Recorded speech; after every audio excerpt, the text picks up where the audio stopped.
لله رب العالمين الذي أمرنا بالدعاء فقال وقال ربكم ادعوني أستجب لكم فوعدنا بالإجابة فقال وإذا سألك عبادي عني فإني قريب أجيب دعوة الداعي إذا دعان والصلاة والسلام على رسول الله الذي وعدنا بالإجابة عندما ندعو إلى الله سبحانه وتعالى فقال من ضمن دعائه في أسماء الحسنى اقتداء من أصحابه صلى الله عليه وسلم أرأيت ماذا دعوت فقد دعوت بأسمائه الأعظم إذا دعي بها أجاب وإذا سئل بها أعطى اللهم صل وسلم وبارك على رسولك الكريم النبي الأمين وعلى آله وصحبه وأمته إلى يوم الدين أما بعد فيا عباد الله أوصي نفسي وإياكم بتقوى الله فقد فاز المتقون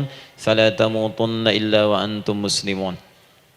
Saudariku sekalian, para ibu baik yang di dalam ruang masjid ataupun yang di luar masjid, di sekitaran Masjid Trans Studio, saya ingin mengajak pada seluruhnya tanpa kecuali, mari kita senantiasa bersyukur pada Allah Subhanahu wa taala atas nikmat yang telah kita dapati sampai dengan pagi hari ini.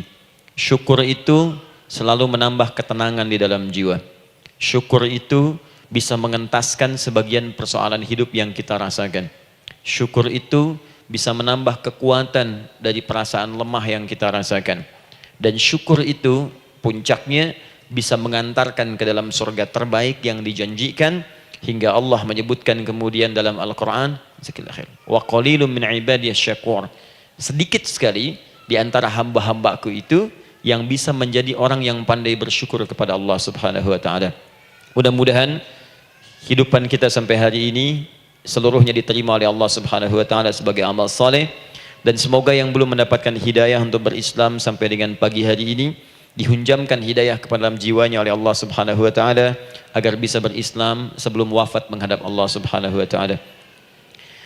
Baik, hari ini kita akan belajar. Saya akan cepat masuk kepada pembahasan karena waktu kita cukup singkat, tentang orang-orang yang dikabulkan doanya yang tersebut dalam Al-Quran khususnya dan sunnah-sunnah Rasulullah sallallahu alaihi wasallam. Kita akan bagi pembahasan kita ke dalam 3 bagian. Pertama, kenapa kita mesti berdoa? Di poin pertama. Pertama, kenapa kita mesti berdoa? Yang kedua, bagaimana cara berdoa yang baik, yang cepat dikabulkan oleh Allah Subhanahu wa taala? Jadi yang pertama, mengapa kita mesti berdoa? Esensi doa itu apa, kan? Yang kedua, bagaimana cara berdoa yang sekiranya cepat dikabulkan oleh Allah Subhanahu wa taala? Dan yang ketiga, kita akan melihat ukuran pengabulan doa. Seperti apa doa itu dikabulkan? Karena nanti ada orang-orang yang tidak sadar sesungguhnya doanya sudah dijawab, tapi dia tidak menyadari itu. Bahkan merasakan doanya kok nggak dijawab-jawab gitu. Padahal Allah sudah menjawabnya. Nah, seperti apa ukuran kita mengetahui bahwa doa kita telah terjawab, atau doa kita barangkali belum dijawab atau tidak dijawab? Apa ukuran ketiga hal itu? Itu yang coba kita turunkan di pembahasan pagi ini. Mudah-mudahan dengan itu kita nanti akan lebih pandai bagaimana cara menyikapi doa dalam hidup, seperti apa doa dipanjatkan, kapan kita berdoa, dan kita tahu, oh ini hasil dari doa yang telah kita panjatkan. Sepakat sampai di sini? Baik ya, tinggal sepakat saja ya. Kan biasanya yang nerangkan saya, nulis saya, ngapus saya sampai selesai pula. Baik, ayo kita mulai. Bismillah. Mengapa kita mesti berdoa? Kita buka dulu ibu sekalian. Ya, yang di ruangan ini ataupun yang di bawah, semuanya insya Allah memiliki kemuliaan yang sama di hadapan Allah Subhanahu wa taala sesuai dengan keikhlasannya. Ya, sesuai dengan keikhlasannya. Karena hadisnya umum sifatnya. Man salaka tariqan yaltamisu fihi ilma sahhalallahu lahu tariqan ilal jannah. Siapa yang menyiapkan dirinya menempuh perjalanan dan dia meniatkan ingin belajar pengetahuan agama walaupun sedikit, maka dia akan dapat balasan dari Allah. Minimal setiap langkahnya akan dicatat meringankan langkah dia ke surga nantinya. Ya, Dan di situ tidak disebutkan khusus bagi yang di dalam ruangan masjid. Lantai 2 lagi misalnya. Tidak. Ya, jadi yang di sekitaran, yang di depan semua berdasarkan niatnya, ya. Berdasarkan niat dan kuantitas amalannya. Di kuantitas itu tambah. Mungkin Ustadz belum datang, ibu ada yang berzikir, ada yang baca Al-Quran, ada yang istighfar. Itu yang nambah pahala. Ya, kalau yang pasang status, pasang kamera, ya itu saya nggak tahu. Ayo kita kembalikan sini. Pertama, Quran surah ke-7 ayat 172. Quran surah ke-7 Al-A'raf ayat 172.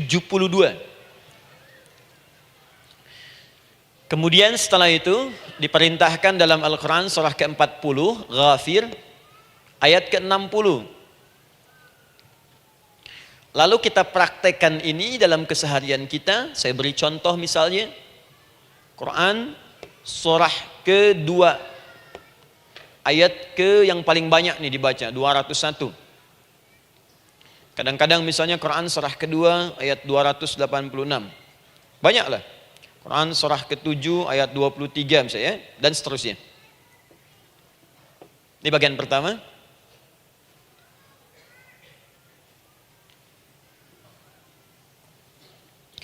Bagian kedua, nanti kita akan belajar bagaimana cara berdoa yang baik yang dikabulkan.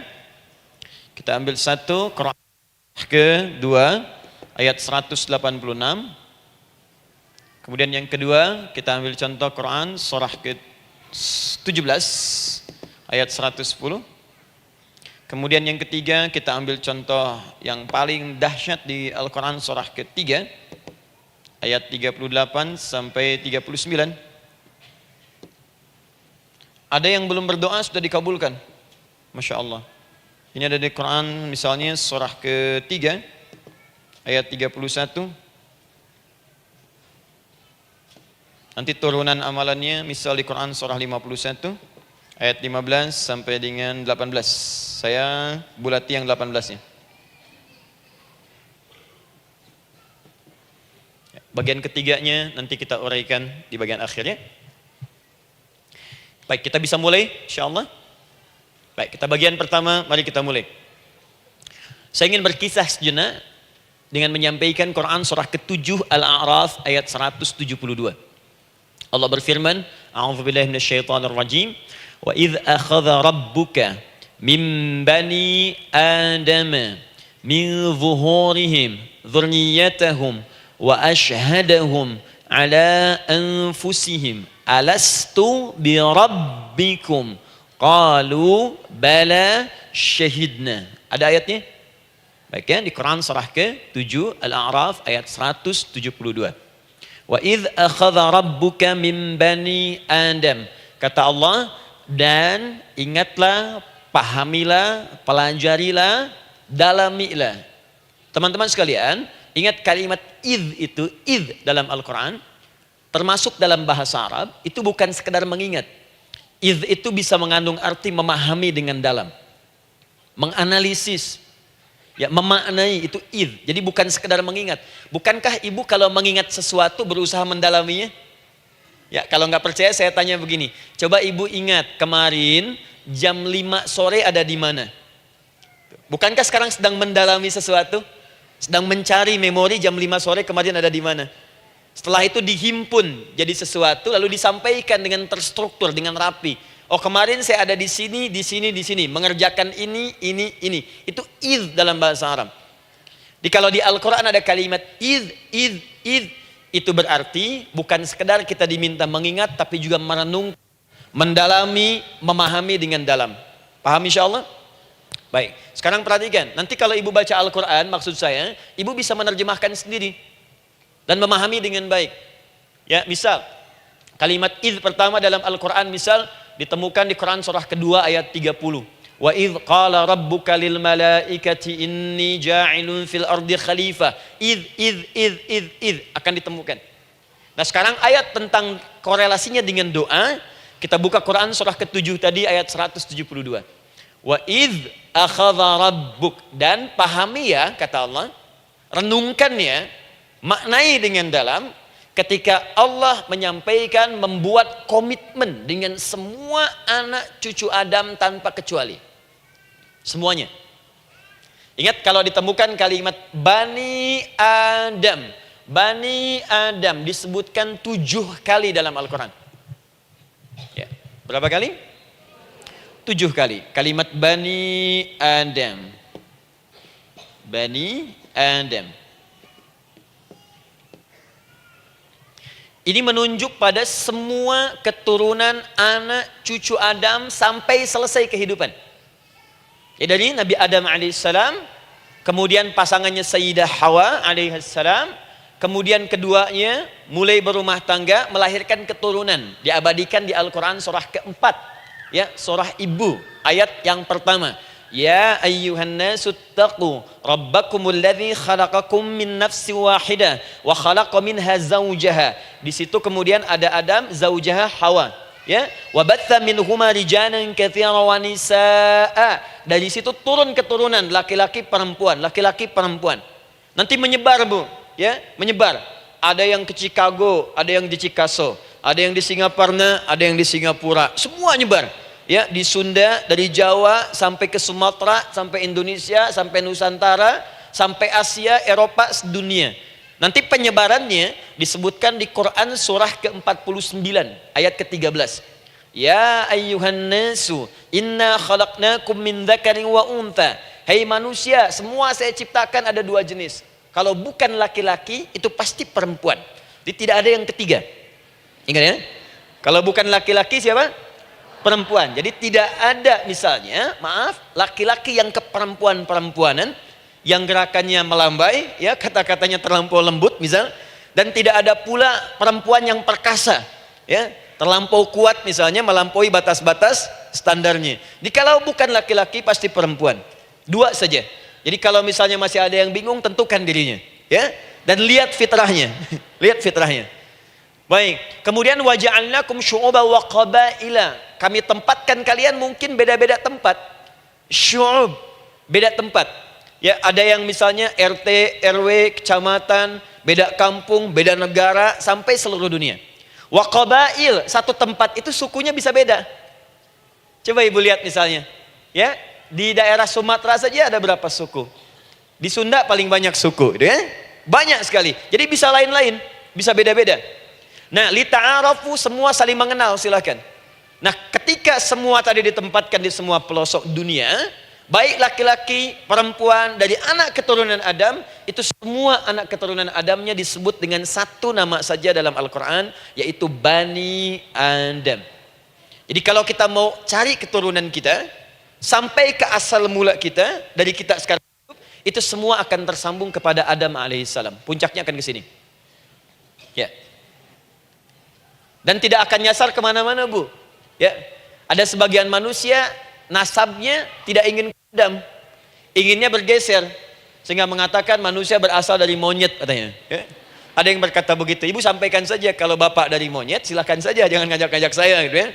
Nah, jadi semua manusia itu pasti akan kembali ke sini, ya, ke Adam alaihissalam.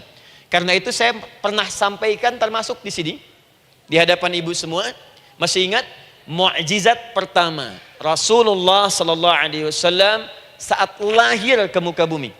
Ingat, Nabi itu sebelum dilantik menjadi Rasul dalam usia 40 tahun, turun surah Al-Alaq, itu diberikan oleh Allah keistimewaan tanda-tanda kenabian. Apa di antara tandanya? Allah perjelas nasab keturunannya sampai Nabi Adam, padahal lahirnya itu ayahnya sudah wafat. Di lahir beliau, ayahnya wafat, tapi nasabnya diperjelas sampai Nabi Adam. Sehingga jelas, orang tidak bisa menyoal. Ini orang nggak jelas nih, ya. Kan suka ada begitu, Bu, ya. Tiba-tiba datang menerangkan sesuatu, siapa itu? Itu nggak jelas. Bahkan sekarang sering muncul statement, siapa sih ustadz itu? Itu ustadz nggak jelas. Ya. Nabi nggak bisa disoal, karena semuanya jelas. Nasabnya jelas, keturunannya jelas, kemuliaannya jelas, ilmunya jelas. Jadi kalau orang mau menyoal nggak punya peluang. Siapa kamu Muhammad? Saya jelas keturunannya. Muhammad SAW bin Abdullah, bin Abdul Muttalib, bin Hashim, bin Abdul Manaf, bin Qusay, bin Murrah, bin Kilab, bin Ka'ab, bin Ghalib, bin Fihr, bin Malik, bin Nadar, bin Kinana, bin Khuzaimah, bin Mudrika, bin Ilyas, bin Nizar, bin Mudar, bin Ma'ad, bin Adnan, bin Addi, bin Adri, bin Muqawwam, bin Nagur, bin Tarih, bin Ya'rub, bin Yasjub, bin Nabit, bin Ismail alaihissalam, bin Ibrahim alaihissalam, bin Azar atau bin Nakhur, bin Abir, bin Kinan, bin Arfakhshad, bin Sam, bin Nuh alaihissalam, bin Mikhlail, Matushala, bin Kinan, bin Anwas, bin Tith, bin Adam alaihissalam. Coba ulangi. Jelas. Jelas. Jadi orang nggak bisa nyoal, itu mukjizat ya. Keistimewaan pertama sebelum Allah kemudian angkat menjadi nabi dan rasul di usia 40 tahun. Jadi kalau ibu ditanya, kamu jelas enggak? Jelas. Apa binnya? Bin Bani Adam. Itu bocoran dari Al-Quran. Ya, kalau ditanya keturunan siapa kamu? Adam. Tahu dari mana? Allah yang nyampaikan langsung. Apa kata Allah? Bani Adam. Jelas ya? Baik. Jadi ini kembali kepada Adam alaihissalam. Nah, semua anak cucu Adam yang saya garis bawahi, sejak mulai terlahir itu sudah ada komitmen dari Allah dengan anak cucu Adam ini sebelum terlahir ke dunia. Sejak dalam kandungan. Jadi kalau ibu belajar hadis, misal dulu saya pernah amanahkan kalau ibu mau belajar dasar-dasar, cari kitabnya Imam An-Nawawi yang Al-Arba'in An-Nawawiyah, 42 hadis. Hadis keempat, ya paling kiri sebelah atas di kitabnya, dari Abdullah bin Mas'ud radhiyallahu taala anhu, ya. Qala Nabi sallallahu alaihi wasallam bahwa shadiqul masduq. Nabi SAW pernah menyampaikan sedangkan beliau orang benar dan dibenarkan. Kapan perjanjian ini dibuat? Dalam usia kandungan 4 bulan. Dalam kandungan. Inna ahadakum yujma'u fi batni ummihi. Setiap kalian yang akan terlahir dari anak cucu Adam. Kecuali Adam, Bu ya. Ingat, kecuali Adam, kecuali Hawa. Karena ini asal mula manusia keduanya. Tapi keturunan Adam dan Hawa akan mengalami proses yang sama. Dikandung dulu ibundanya, kemudian terlahir. Adam tidak dikandung, ingat, Adam tidak ada bapak, Adam tidak ada ibu. Langsung diciptakan wujudnya oleh Allah Subhanahu wa taala dari bahan dasar yang sama dengan manusia. Ya, karena itu saya pernah ditanya, pernah berdialog, ya. Ustaz, ini spesial Nabi Isa ini. Ya, spesial, Yesus Al-Masih Nabi Isa spesial. Karena itu diangkat sebagai Tuhan. Apa yang spesial?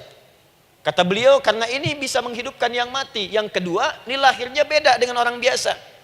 Bagaimana lahirnya? Tanpa bapak. Ibu saja tanpa bapak. Mana ada manusia yang lain seperti ini? Saya bilang, Adam lebih spesial lagi. Lahir tanpa ibu, tanpa bapak.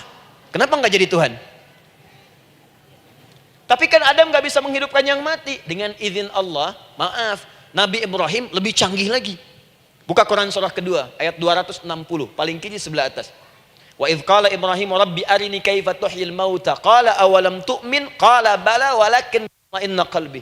Ketika Ibrahim bermohon kepada Rabbnya, ya Allah, tolong tunjukkan kepadaku bagaimana cara menghidupkan yang mati. Kata Allah, kamu masih nggak yakin? Kata Ibrahim, saya yakin, saya yakin-yakinnya, cuma supaya hati saya tenang, buktikan kepada yang lain tentang kuasamu. Kata Allah, gampang. Lalu Allah berikan kemudian satu ketentuan sama persis dengan Nabi Isa, cuman prosesnya lebih canggih. Kalau Nabi Isa tepuk mayatnya, bangun, bicara. Nabi Ibrahim kata Allah, nih ambil burung, potong-potong dulu, dicincang dulu. Sudah dicincang kemudian, mayatnya disimpan, jasadnya di tempat bukit yang berbeda. Kalau sekarang potong burung, simpan di bukit satu, jasad yang kedua simpan di bukit B. Kepalanya simpan di bukit A, ekornya simpan di bukit B, badannya simpan di bukit C. Panggil dengan nama Allah. Thummat uhunna ya'tina kasa'ya. Panggil bismillah dengan nama Allah, hidup, hidup. Sama persis dengan Nabi Isa. Dengan nama Allah biiznillah, hidup, hidup. Nabi Ibrahim biiznillah, dengan nama Allah hidup, hidup. Menyatu semuanya jadi satu. Psst. Kalau Nabi Isa kemudian ada yang menduga sebagai Tuhan, kenapa Nabi Ibrahim tidak angkat jadi Tuhan? Paham ya? Nah, ini menunjukkan bahwa ada pola pemikiran yang harus dikembalikan supaya benar cara memahaminya. Jelas sampai sini? Maaf saya sedikit agak lompat ya. Saya kembalikan kemudian, perhatikan sini. Inna ahadakum yujma'u fi batni ummihi. Karena itu semua anak cucu Adam, beda dengan Adam, akan proses lahirnya dikandung dulu di perut ibundanya. Fokus baik-baik. Arba'ina yauman nutfah, 40 hari pertama baru kemudian proses antara spermatozoa dengan ovum berproses. Thumma yakunu mithla dzalika, kemudian alaqah. 40 hari yang kedua jadi alaqah, zigot yang menempel di dinding rahim. Thumma yakunu mithla dzalika mudghah. 40 hari ketiga berbentuk mudghah, sudah mulai berbentuk daging sekeratan, ada bentuknya. Dan usianya sudah 4 bulan, 40 hari ketiga, 120 hari. 120 hari. Thumma yursalu ilaihil malak, kemudian diutuslah malaikat, fayanfukhu fihi ruh, maka ditiupkan roh ke dalamnya. Jadi ingat, kalau di antara sini, di antara kita ada ibu misalnya yang tengah hamil, tengah mengandung, ingat baik-baik, atau keluarganya, kerabatnya, usia 4 bulan itu roh sudah ditiupkan. Di kandungan sudah ada rohnya. Hati-hati ya. Berapa bulan? 4 bulan. Karena itu nanti ada ayat dalam Al-Quran, Quran surah ke-7 ayat 189. Di posisi ini harus banyak berdoa dan beramal soleh. Ingat ya, berdoa, beramal soleh, minimal minta kepada Allah. Da'awallaha rabbahuma la in ataitana salihah lanakunanna minasyakirin. Minta banyak kepada Allah, ya Allah jadikan anak saya anak yang soleh, jadikan anak saya anak yang soleh. Dari usia itu 4 bulan sampai ke atas menjelang lahiran. Nanti diiringi oleh amal soleh kedua orang tuanya. Ini sudah penelitian dokter muslim, khususnya di Asia Tenggara. Saya diskusi dengan seorang dokter muslim, ternyata ada korelasi amal soleh yang dikerjakan kedua orang tua, ayah dan bunda atau calon ayah dan bunda kepada anak yang sedang dikandung, yang belum dilahirkan. Jadi kalau orang tuanya rajin baca Al-Quran, itu berpengaruh ke anak, Bu. Dan penelitian terkini itu mempercepat anak itu menjadi seorang penghafal Quran ketika lahir. Ya, pernah satu kali dibacakan Al-Quran, posisi janin itu berubah. Seperti sujud gitu. Itu penelitian sudah di MRI waktu itu dilihat ya, kelihatan. Jadi ada korelasi antara kesolehan orang tua dengan kesolehan anak yang sedang dikandung. Hati-hati ya. Tapi yang penting diketahui adalah dalam usia kandungan 4 bulan itu disebutkanlah isyarat di Quran surah ke-7 ayat 172 terjadi perjanjian komitmen dengan Allah Subhanahu wa taala. Apa perjanjiannya? Wa idh akhadha rabbuka min bani adama min zuhurihim dzurriyyatahum wa ashhadahum ala anfusihim. Lihat perjanjiannya, saya fokus di kalimat ini, alastu bi rabbikum. Rabb. Apakah engkau akan berkomitmen saat ini? Bersaksi? Karena kalimatnya bersaksi. Wa ashhadahum, dan mereka bersyahadat, bersaksi, komitmen. Di komitmennya menggunakan kata syahadat di sini. Karena itu nanti setiap bayi yang sudah terlahir dari rahim ibu manapun itu berada dalam keadaan suci karena sudah bersyahadat dalam perut ibundanya. Masih ingat hadis ini? Kullu mauludin yuladu 'alal fitrah. Setiap yang terlahir dari rahim perempuan manapun itu membawa fitrah. Apa di antara fitrah yang dimaksudkan itu? Fitrah keislaman, fitrah mengakui Allah sebagai Tuhan. Itu nanti ada di Quran surah ke-30 ayat ke-30, paling kanan sebelah atas. Quran surah 30 ayat 30.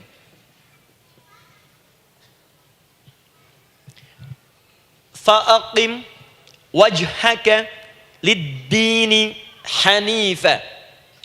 Hei setiap manusia, fa'aqim wajhaka, hadapkan, pasrahkan, arahkan dirimu sepenuhnya.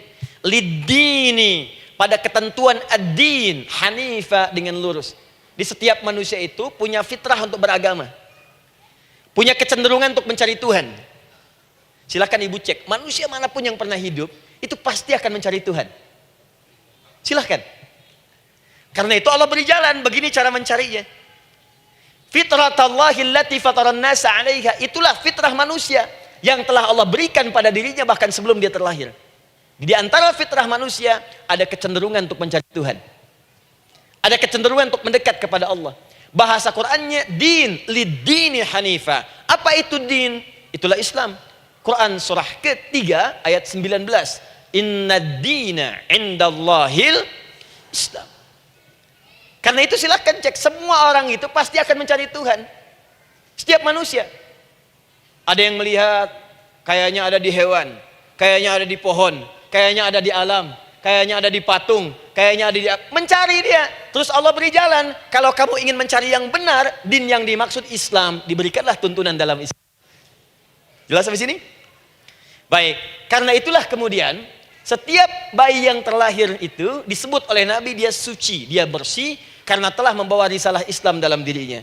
Hanya sayang nanti fa'abawahu yuhawidanihi au yunassaranihi au yumajjisanihi. Lingkungan nanti akan merubah dia keluar dari fitrahnya. Bisa dipengaruhi, tiba-tiba berubah misalnya keyakinan. Bisa karena kejadian tertentu dia jauh dari Allah Subhanahu wa taala. Dia muslim, cuman karena kondisi tertentu, pekerjaan menjauhkan dia dari Allah, lupa sholat. Telenovela menjauhkan dia dari Al-Quran. WhatsApp, Facebook, media sosial melupakan dia dari ibadah. Coba ibu, kalau online setiap hari berapa kali dengan media sosial? Ganti status. Online dengan Allah berapa kali dalam sehari? Coba hitung. Online dengan Allah yang paling maksimal kan sholat fardu 5 kali. Kalau 1 kali 5 menit kali 5 cuma 25 menit. 25 menit online dengan Allah. Berapa menit online dengan media sosial yang tidak nyata? Dan cita-cita masuk surga. Ayo sini. Nah, saya belum selesai. Jadi yang pertama, dalam perjanjian 4 bulan ini, pertama ada komitmen bersyahadat menuhankan Allah. Tapi yang kedua, ini yang dahsyat. Perhatikan kalimatnya, fokus. Saat Allah memperkenalkan dirinya, dalam kandungan kita, usia 4 bulan itu, dengan nama apa Allah memperkenalkan dirinya? Coba lihat ayatnya. Alastu bi rabbikum, dengan nama Rabb.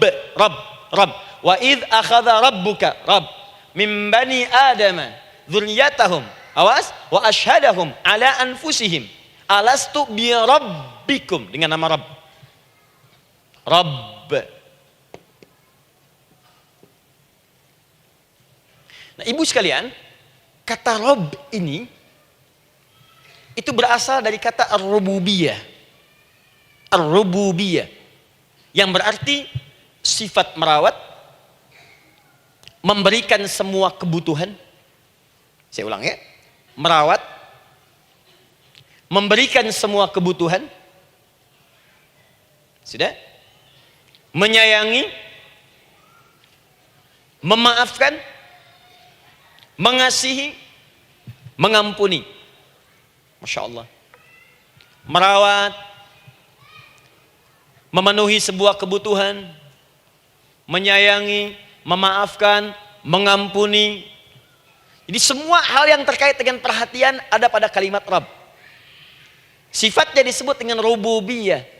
Zat yang memperhatikannya disebut dengan Rabb, namanya Rabbun. Baik. Pelan-pelan. Seakan-akan Allah ingin berkata begini. Hei, engkau buat perjanjian dengan saya sekarang. Engkau bersaksi, saya sebagai Tuhan. Siap bersaksi, menuhankan saya.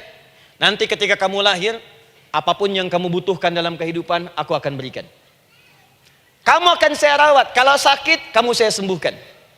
Minta sesuatu yang kamu butuhkan, saya akan berikan.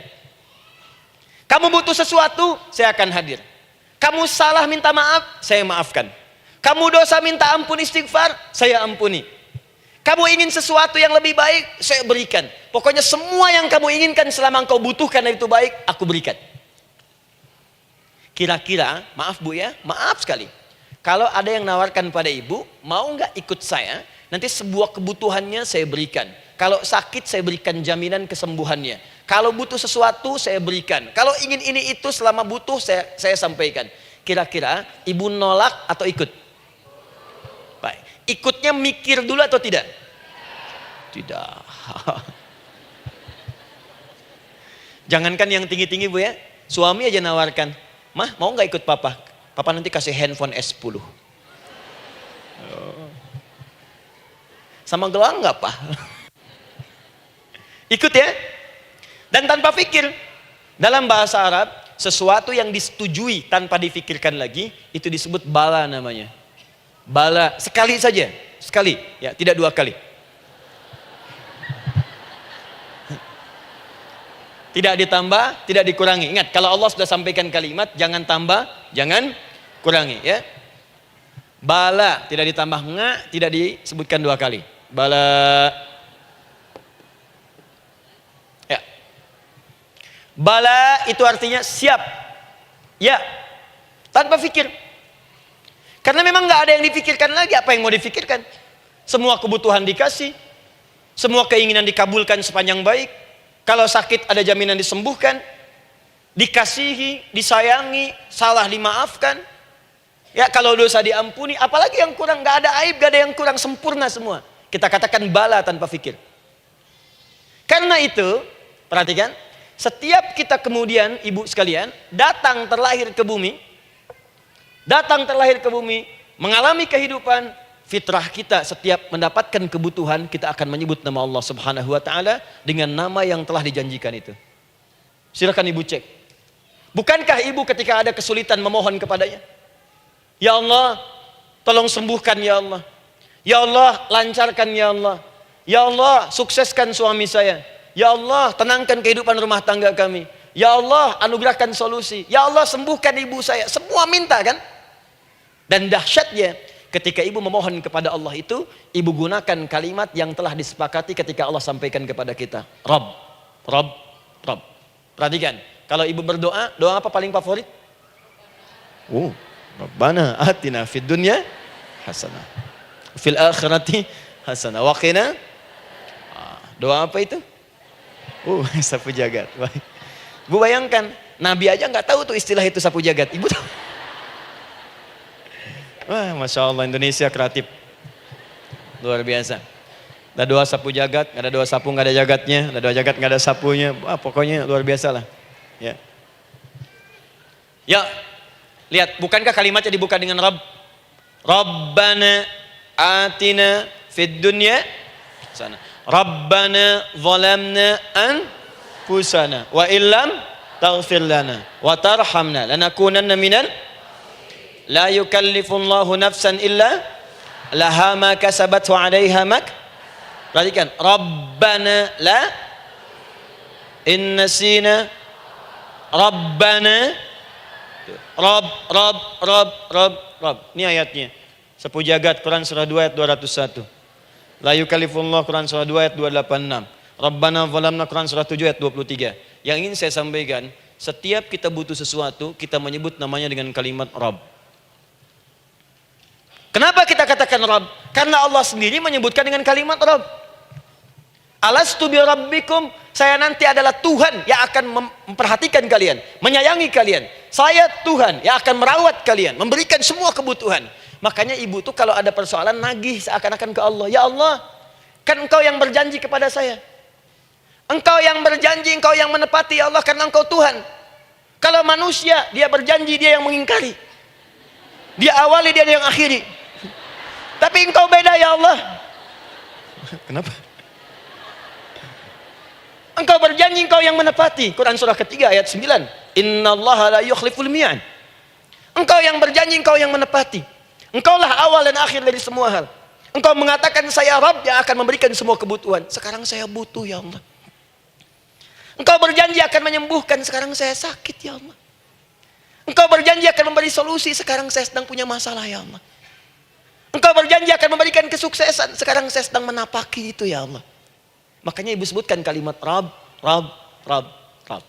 Jadi sesungguhnya doa itu adalah fitrah dari setiap manusia, karena mulai dibangun komitmen sebelum dia dilahirkan ke muka bumi.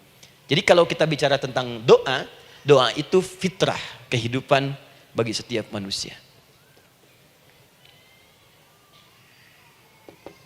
Hidup. Sekaligus penanda komitmen yang membedakan antara Khalik dengan makhluk. Hamba dengan Allah. Manusia dengan Tuhan. Kan Allah katakan, saya Rabb ya. Saya yang ngasih, saya yang Tuhan. Berarti kita yang makhluk kan? Kita yang butuh kan? Allah yang memberi, kita yang butuh. Untuk membedakan mana yang butuh, mana yang ngasih, maka pembedanya adalah doa. Jadi kalau ada manusia yang gak pernah doa selama hidup, itu tandanya ada yang salah dengan kehidupannya. Karena seakan-akan dia gak butuh Tuhan. Sebab perbedaan manusia dengan Tuhan itu sebelum lahir, salah satunya ditunjukkan dengan sifat butuh kita kepada Allah. Makanya sekaya-kayanya orang itu pasti berdoa. Manusia paling kaya di muka bumi pun kalau besoknya mau ada pekerjaan atau proyek, dia berdoa dulu tuh. Ya Tuhan, tolong lancarkan proyek ini. Butuh. Pejabat setinggi-tingginya, kalau sudah mau mulai kemudian ada pemilihan, kalau mulai ada kebijakan, kalau mulai ada apapun berdoa juga.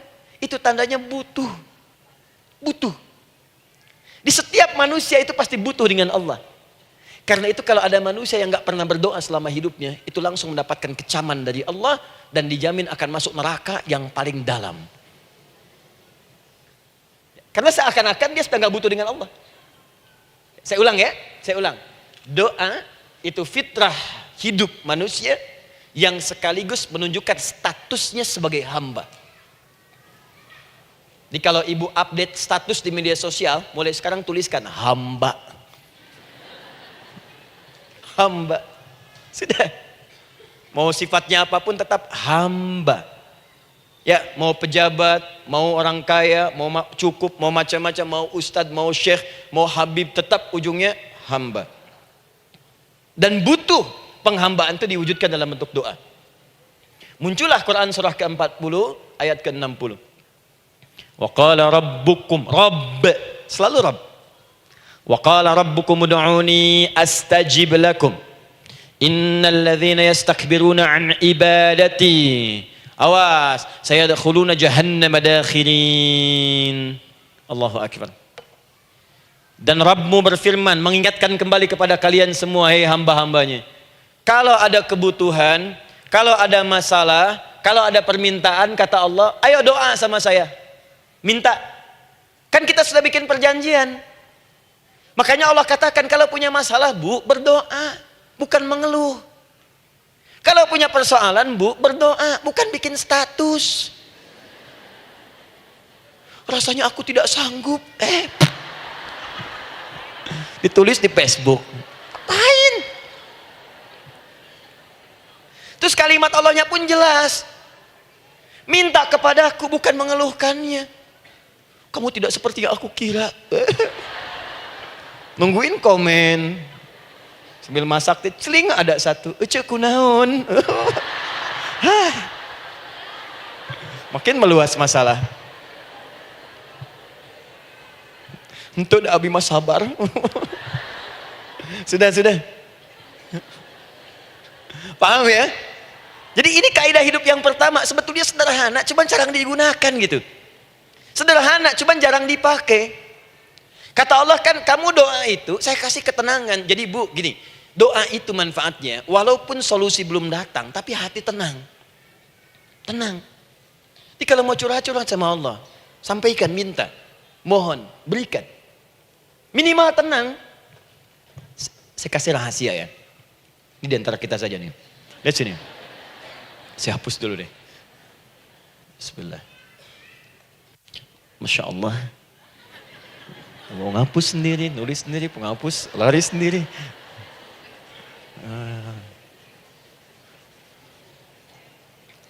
Bismillah. Oh ini ada dua ya. Sini. Baik. Buka Quran surah 7 ayat 205. Quran surah 7 ayat 205. Doa itu disebut zikir di ayat itu. Jadi kalau ibu sedang berdoa, itu sedang berzikir. Wadhkur rabbaka fi nafsika tadarruan wa khifatan wa dunal jahri minal qaul. Ada ayatnya? Oke. Pakai Rabb lagi kan? Wadhkur rabbaka. Kalau engkau punya masalah, kata Allah, sekecil apapun. Di rumah tangga kah, di kantor kah, kehidupan sosial kah. Kata Allah, ayo sebut, minta kepada Allah. Berdoa. Doa disebut dengan zikir. Zikir itu semua kegiatan yang membuat kita ingat Allah. Zikir. Baca Quran, zikir. Dalilnya Quran surah ke-15 ayat 9. Inna nahnu nazzalna dzikra. Kami turunkan Al-Quran sebagai zikir. Menghafal Quran, zikir. Quran surah 54 ayat 17, ayat 22, ayat 32, ayat 40. Walaqad yassarnal Qur'ana lidzikri. Kami akan mudahkan Al-Quran untuk diingat, dihafalkan. Zikir, sebagai zikir kepada Allah. Ibu selepas sholat, baca subhanallah, alhamdulillah, Allahu Akbar, zikir. Quran surah keempat, ayat 103. فَإِذَا قَضَيْتُمُ الصَّلَاةَ فَاذْكُرُوا اللَّهَ. Maka jika anda telah tuntas mengerjakan sholat, segera berzikir kepada Allah. Sholat sendiri, zikir. Quran surah ke-20, ayat ke-14. Innani anallahu la ilaha illa ana fa'budni wa aqimis salata li dzikri. Saya Allah, kata Allah. Tidak ada Tuhan selain saya. Sembah saya. Bagaimana menyembah Allah? Tunaikan salat sebagai zikir kepada Allah. Zikir. Di zikir semua amalan yang mendekatkan kita dengan Allah. Doa itu satu dari bagian zikir. Tapi tahukah ibu fungsi zikir yang paling utama itu apa? Quran surah 13 ayat ke-28. Ala bidzikrillahi tatmainnul qulub. Yakinkan pada dirimu, kalau zikirmu benar kepada Allah, maka dia akan berdampak kepada hati menjadi lebih tenang. Zikir itu manfaat pertamanya membuat hati tenang, Bu. Tadi saya contohkan. Baca Al-Quran zikir kan? Jadi kalau ibu sedang tidak tenang, sedang gelisah, ada masalah, daripada mengeluh sana sini, wudu, Bu, wudu. Ambil mushaf. Baca. Saat baca itu mungkin solusi belum datang, tapi hati itu lebih tenang. Kaitan dengan bahasan kita, doa, minta. Doa. Jadi kalau orang punya masalah itu kalau berdoa, walaupun solusinya belum datang, walaupun kemudian jawabannya belum tiba, minimal hati ibu itu tenang. Ini dia. Kan surah 13 ayat 28. Rumus ini pakai. Gunakan dalam hidup. Karena yang tahu kehidupan kita itu Allah yang menciptakan kita. Yang tahu pesawat, yang bikin pesawat. Yang tahu handphone, yang bikin handphone. Yang tahu mikrofon, yang bikin mic-nya. Yang tahu kita, yang menciptakan kita. Ikutilah petunjuk Allah yang menciptakan kita, maka akan langsung terasa manfaatnya. Ibu tidak percaya, silahkan lakukan. Rasakan bedanya, bedakan rasanya, dan pasti akan terasa bedanya. Akan lain. Tuh. Doa. Tapi ingat yang paling penting kata Allah, doa itu bukan sekedar penting permohonannya, tapi menunjukkan status kita sebagai hamba di hadapan Allah Subhanahu wa taala. Jadi kalau ada orang selama hidup tidak pernah berdoa, artinya dia mengingkari statusnya sebagai hamba di hadapan Allah Subhanahu wa taala. Mau menyejajarkan diri dengan Tuhan. Kan yang tidak pernah meminta itu Tuhan. Allah yang memberikan. Kalau manusia beda pasti minta. Artinya kalau ada manusia nggak pernah minta, seakan-akan bahasa halusnya, kamu ini ngaku jadi Tuhan. Saya tempatkan kau di neraka jahanam yang paling bawah. Jahanam itu, Bu, belum masuk saja sudah terasa. Terasa. Buka ibu Quran surah misalnya ke-40 Ghafir tuh. Ya, ayat 45 sampai dengan 47-nya. Sebelumnya lagi lihat Quran surah ke-8 ayat ke-50. Itu penghuni neraka, Bu, yang bukan jahanam saja. Penghuni neraka itu kalau mau meninggal itu dipukulin dulu malaikat. Depan belakangnya. Ayo, kamu keluar. Lama amat keluarnya rohnya katanya. Takut karena nggak punya bekal. Kan maaf ya, kaidah mengatakan orang nggak punya bekal itu takut pulang, apalagi orang merasa salah. Anak ibu berbuat kesalahan, mau pulang takut kan? Takut. Jadi kalau ada anak takut pulang, salah dia. Salah. Kemana anak nggak pulang-pulang, pasti ada yang salah karena nggak berani pulang. Jangankan salah, nggak punya bekal saja, malu pulang. Lihat ibu waktu Ramadan usai, mau mudik, Idul Fitri. Kan pada mudik kan?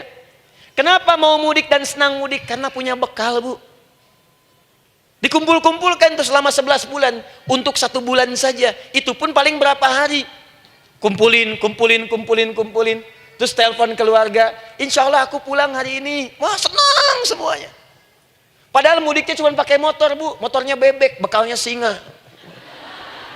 Serius saya, motor bebek bekal singa. Ada kardus belakangnya. Tulisin, terus tambah pelepah pisang buat begini. Belakangnya ditulisin, aku pulang sayang. Jalan, mudik. Terus yang di rumah kan senang nerimanya. Kenapa? Karena ada yang pulang dan bawa bekal. Saya pernah tanya pada seseorang, kenapa anda nggak mudik? Nggak ada bekal Ustaz, nggak ada bekal, malu pulang. Kebayang nggak saat pulang menghadap Allah nggak punya bekal? Malu pulang, apalagi punya banyak salah, jadi nggak mau keluar rohnya. Malaikatnya geram, dipukulin sama malaikat. Pukul depannya, pukul depan. Kamu ini cepat keluar, cepat keluar, cepat keluar. Keluar, keluar, keluar, keluar, keluar. Malu pulang. Tapi kalau punya bekal enak. Dan yang nyambut langsung malaikat. Bahkan nanti ada satu amalan saat dikerjakan, itu orang ini sudah masuk surga, tapi semua malaikat di semua pintu surga yang 8 itu datang mengunjungi dia mengucapkan selamat. Itu ada di Quran surah 13 ayat 24. Salamun alaikum bima sabartum fa ni'ma uqbaddar. Selamat ya saat di dunia sabar mencari bekal, dan ini bekal terbaik yang kamu dapatkan, silahkan nikmati surga yang kamu rindukan itu. Ini nikmat-nikmatnya tempat yang pernah nanti kamu kunjungi. Dan tinggal abadi di situ. Yang nyambut malaikat. Bayangkan semua malaikat, Bu. Semua malaikat dari pintu surga datang nyambut dia. Wah, Masya Allah, malaikat Jibril, Israfil, malaikat maut. Maaf ya, dicabut kemarin. Biasa, selamat, selamat, selamat, selamat, selamat. Dunia aja kalau ada yang nyambut senang kan? Rumah dicet, datang, sambut depan rumah, semua hidangan ada, Masya Allah. Bahkan yang tidak ada jadi ada. Luarnya kongwan, dalamnya rangginang gitu kan. Wah, muncul semua. Paham ya? Jadi ini bagian pertama. Jadi kita katakan kenapa manusia mesti berdoa. Jawabannya karena manusia itu hamba. Dan doa itu adalah fitrah bagian dari kehidupan. Kenapa manusia mesti berdoa? Karena ada komitmen dari Allah. Setiap dia mendapatkan sebuah persoalan, maka Allah akan jawab dan berikan jawaban dari semua persoalannya. Jalan mendapatkan jawaban itu adalah doa. Kenapa manusia mesti berdoa? Karena dia butuh dengan Allah. Dan puncaknya, kenapa dia mesti berdoa? Karena Allah ingin membahagiakan kehidupan dunianya sebelum sampai keabadiannya di akhirat. Jadi ketika kita berdoa, sebetulnya kebaikan untuk kita karena Allah ingin kita bahagia. Ingin mudah hidupnya. Jadi kalau ada orang nggak berdoa, sesungguhnya dia sedang menyulitkan diri sendiri dalam kehidupan dunianya sampai ke akhiratnya. Jelas sampai di sini? Masya Allah. Alhamdulillah. Baik, kalau sudah paham, saya hapus ini, kita masuk bagian yang kedua. Hapus lagi. Sab Muslimah edisi ke-15. 15 kali datang sendiri, nangis sendiri, nulis sendiri, ngapus sendiri. Masya Allah. Tinggal lihat, catat, masuk surga. Masya Allah. Alhamdulillah. Baik. Baik. Sudah? Alhamdulillah. Saya ingin setiap pembahasan kita dipahami ya. Saya tidak menyukai kalau datang melihat tapi nggak paham gitu. Ya, dengar tapi nggak paham. Saya tidak ingin satupun keluar dari sini kecuali paham. Ya. Ibu paham? Paham Ustaz. Pada pamit ya, silahkan. Apa yang Ibu pahami? Doa. Ya. Dah. Nah, sekarang masuk bagian kedua. Bismillah.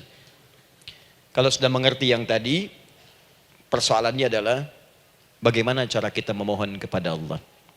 Itu dia. Bagaimana cara kita meminta? Kata Allah, kamu kalau punya masalah, minta. Ya Allah, caranya bagaimana?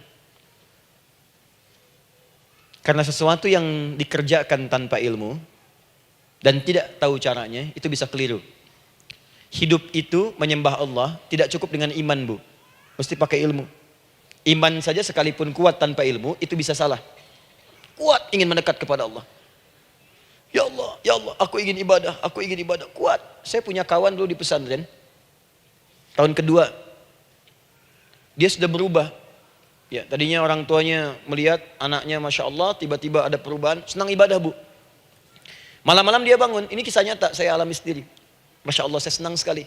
Kita saling doakan, dia bangun malam tahajud. Bangun jam 2, Anda bayangkan. Yang sebelumnya menjelang subuh atau apa, ini malam Jumat lagi, malam libur. Malam libur biasanya santri itu kebanyakan ada yang keluar, ada yang main, ada yang macam-macam. Ini dia malam tahajud, jam 2 bangun. Saya bahagia sekali. Udah bangun, sholat, selesai. Cuman pas waktu mau subuh, kok saya lihat tidur. Saya bangunkan kan, Fulan bangun. Oh iya, kata iya. Oh mungkin nanti mau nyusul. Saya pikir istirahat dulu. Saya ke masjid lah. Udah ke masjid, dah selesai. Kita diskusi di masjid, selesai. Semua pulang saya jam 7. Saya lihat masih tidur juga. Barangkali dia sudah tadi sholat mungkin di kamar, nggak sempat ke masjid karena capek. Tapi saya lihat kok posisinya nggak berubah. Di situ juga. Akhirnya setengah jam saya tunggu, saya bangunkan. Akhi, bangun. Bangun. Kenapa Adi katanya? Saya kira antum belum sholat subuh ya? Adi gimana sih? Kan udah saya jama dengan tahajud tadi.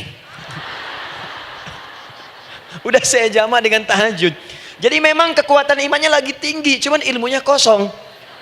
Ini yang bahaya. Besok-besok kalau orang kayak gini sholat subuh bisa 4 rakaat. Ya. Karena itu berdoa penting, cuma kita mesti tahu caranya. Yuk kita mulai bagian pertama. Quran surah kedua ayat 186, paling kiri sebelah bawah. Sudah? Wa idza sa'alaka 'ibadi 'anni fa inni qarib. Fokus. Kata Allah, kalau hamba-hambaku Muhammad SAW bertanya kepadamu minta petunjuk untuk mencari-cari aku. Tuh Bu, coba lihat. Ayat doa dibuka lagi dengan kalimat hamba. Untuk menegaskan status kita. Jadi kalau ditanya, kita siapa di hadapan Allah? Hamba. Makanya nggak usah sombong. Jangan sombong, karena kita cuma hamba. Karena itu ketika Korun sombong, Korun tuh manusia terkaya yang pernah hidup di bumi. Hartanya Bu, ini saya kasih bocoran sedikit, kunci berangkasnya saja, kemana-mana itu suka dibawa, dipikul paling sedikitnya 8 bodyguard, cuman bawa kunci berangkas saja begini. Di Korun pengen ngasih tahu, kalau ada yang pengen nyuri di tempat saya silahkan aja, ini aja bodyguard saya ngangkat kuncinya susah. Korun. Jadi kalau Anda tidak sekaya Korun, jangan ikutan sombong, telat. Telat, gak ada kerjaan, sudah ada yang lebih kaya. Ya. Dan apa yang terjadi? Fakhosabna kata Allah, kami telan. Likuifasi. Telan oleh bumi semua. Dengan kekayaannya semua habis. Jadi ketika ada seseorang yang lupa dengan statusnya sebagai hamba, maka Allah akan memberikan pelajaran kepadanya untuk taubat. Kalau nggak mau taubat juga, telan habis. Untuk menunjukkan kamu tuh bukan Tuhan, saya Tuhannya. Maka jangan ikutan sombong. Kalau ada yang baru punya Ferrari, Lamborghini, Lamborghini, ya, wow, bikin rame di jalan, cuman nggak update status, kasih tahu, maaf mas, telat. Itu gambaran hidup. Dan ingat, setiap dibuka dengan kalimat permohonan, itu kalimatnya hamba. Hambaku, hambaku, hambaku. Termasuk mau minta taubat, hamba. Quran surah 39 ayat 53. Qul ya ibadiyalladzina asrafu ala anfusihim la taqnatu min rahmatillah. Katakan Muhammad pada hambaku yang merasa banyak dosa, pengen berdoa minta taubat. Kata Allah, hamba. Saya terima taubatnya, hamba. Ini ya. Ini pun adab yang pertama dari Al-Quran. Adab yang pertama, kalau kita ingin berdoa dan doa itu cepat ingin dikabulkan, maka berdoalah dengan cara menghamba di hadapan Allah Subhanahu wa taala. Jangan merasa tinggi.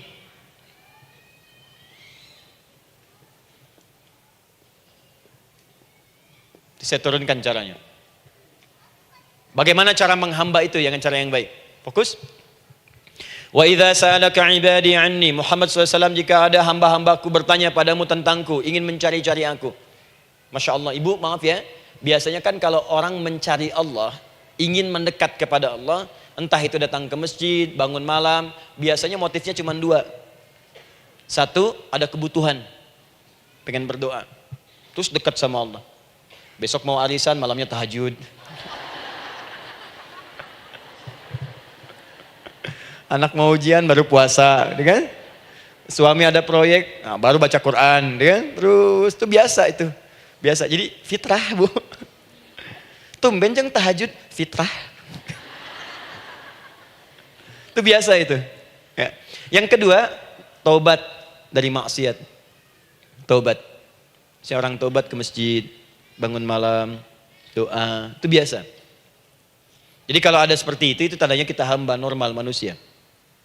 Fa inni qarib, kata Allah, katakan Muhammad SAW, katakan kepadanya, janganlah mencari, aku dekat.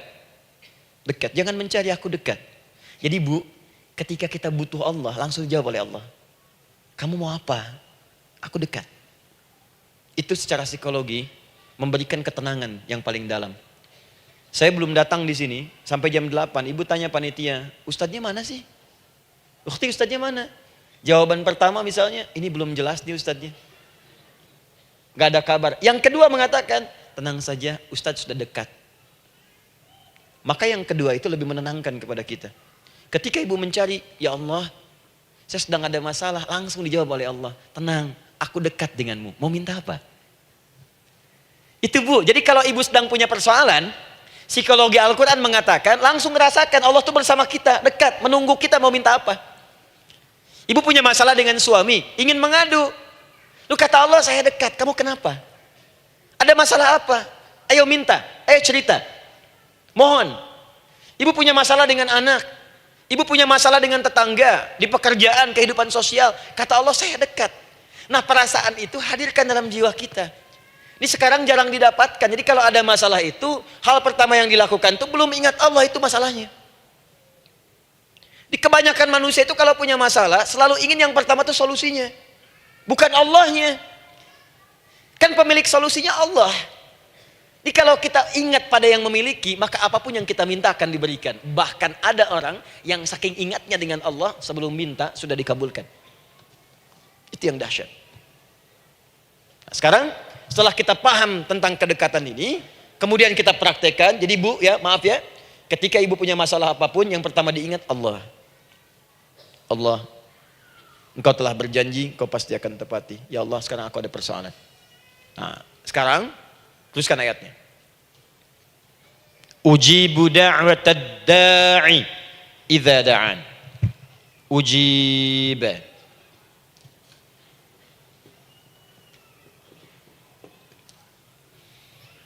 Ujibu da'watad da'i idza da'an. Aku pasti akan menjawab, mengabulkan setiap doa hambaku jika dia bermohon kepadaku. Saya ingin ajarkan sedikit di gramatikal bahasa Arab. Ujib itu disebut dengan fi'il mudhari namanya. Saya kasih rumus cepat bu ya. Insya Allah kalau ibu fokus dengan rumus ini, ibu nanti bisa memahami Al-Quran dengan baik. Saya kasih satu kalimat, hafalkan baik-baik. Ini gampang kok. Anita. Ya, Anita. Sudah? Anita. Baik. Hamzah, nun, ya, ta. Satukan Anita. Kalau di dalam kalimat ibu baca Al-Quran, di depannya ada huruf hamzah ini, atau nun, atau ya, atau ta, maka itu rumus mudhari namanya. Gak usah dihafalkan mudharinya. Ya, nggak usah dihafalkan sampai bikin misalnya satu ungkapan Anita istrinya Pak Mudhari, nggak usah, nggak ada kerjaan. Ya, nggak usah dihafal. Saya hanya ingin tunjukkan pemahaman. Kalau ada bentuk seperti ini punya 3 makna. Kalau dalam bahasa Inggris itu disebut present, ya, continuous, dan future. Present, continuous, and future. Sekarang, terus, sampai kapanpun. Sekarang, terus berlangsung, continuous, and future, sampai kapanpun di masa depan.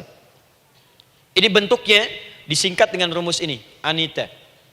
Di dalam konteks pengabulan doa, kata Allah, ketika saya akan kabulkan, kalau kamu punya masalah, kamu berdoa, saya akan kabulkan. Nah, kalimat Allah saya akan kabulkan ini, bentuknya menggunakan mudhari. Ada hamzah di depannya, ujib. Artinya apa? Kalau ibu sekarang berdoa, saya akan kabulkan, kata Allah. Terus kamu berdoa, saya akan jawab. Nanti pun punya masalah di masa depan, kamu berdoa, saya jawab juga.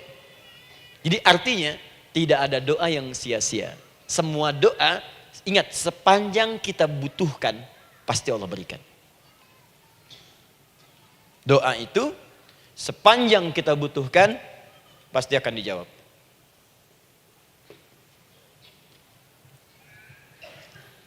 Nanti kapan dijawabnya, seperti apa jawabannya, nanti bagian ketiga. Kadang-kadang minta sekarang, dijawabnya nanti. Minta sekarang, dijawab sekarang. Ada yang mintanya A, dijawabnya B, itu yang paling dahsyat. Ya. Jadi kalau saya tanya, kalau kita berdoa, dijawab tidak oleh Allah? Ya, itu janji Allah. Setiap orang berdoa, pasti dijawab. Nah, hanya persoalannya, seperti apa doa yang cepat dijawab itu? Apakah semua doa langsung dijawab seketika? Akankah mendapat jaminan langsung dijawab? Ternyata kalimat dijawab ini diikat dengan syarat ketentuan berlaku. Apa di antara syarat dan ketentuannya ini? Teruskan ayatnya. Falyastajibuli. Syarat pertama. Kalau doamu ingin cepat aku jawab, falyastajibuli. Maka engkau pun harus cepat merespon setiap seruanku. Jawab seruanku dengan cepat. Doa ingin dijawab oleh Allah, maka kata Allah, kamu pun harus menjawab setiap seruanku. Jawab seruan Allah.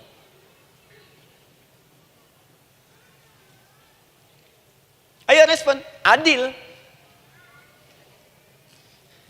Maunya dapat gaji aja, kerja nggak mau. Ya? Apa ibu pikir duduk manis, santai di ruangan tengah, tiap bulan suami datang berikan uang belanja? Belum tentu. Kalau sikap tidak bagus, ya interaksi tidak mulia, maka belum tentu itu didapatkan. Maka syarat pertama kata Allah, kalau doamu ingin cepat aku jawab, maka setiap aku seru, cepatlah engkau kemudian kerjakan dan jawab itu. Jadi ternyata seruan Allah itu terkait berkelindan dengan pengabulan doa. Jadi ketika ibu diseru oleh Allah, diminta diperintahkan sesuatu oleh Allah, sebetulnya itu kunci untuk mendapatkan jawaban doa kita, Bu. Dipanggil kita, ayo cepat datang ke sini, mau minta apa?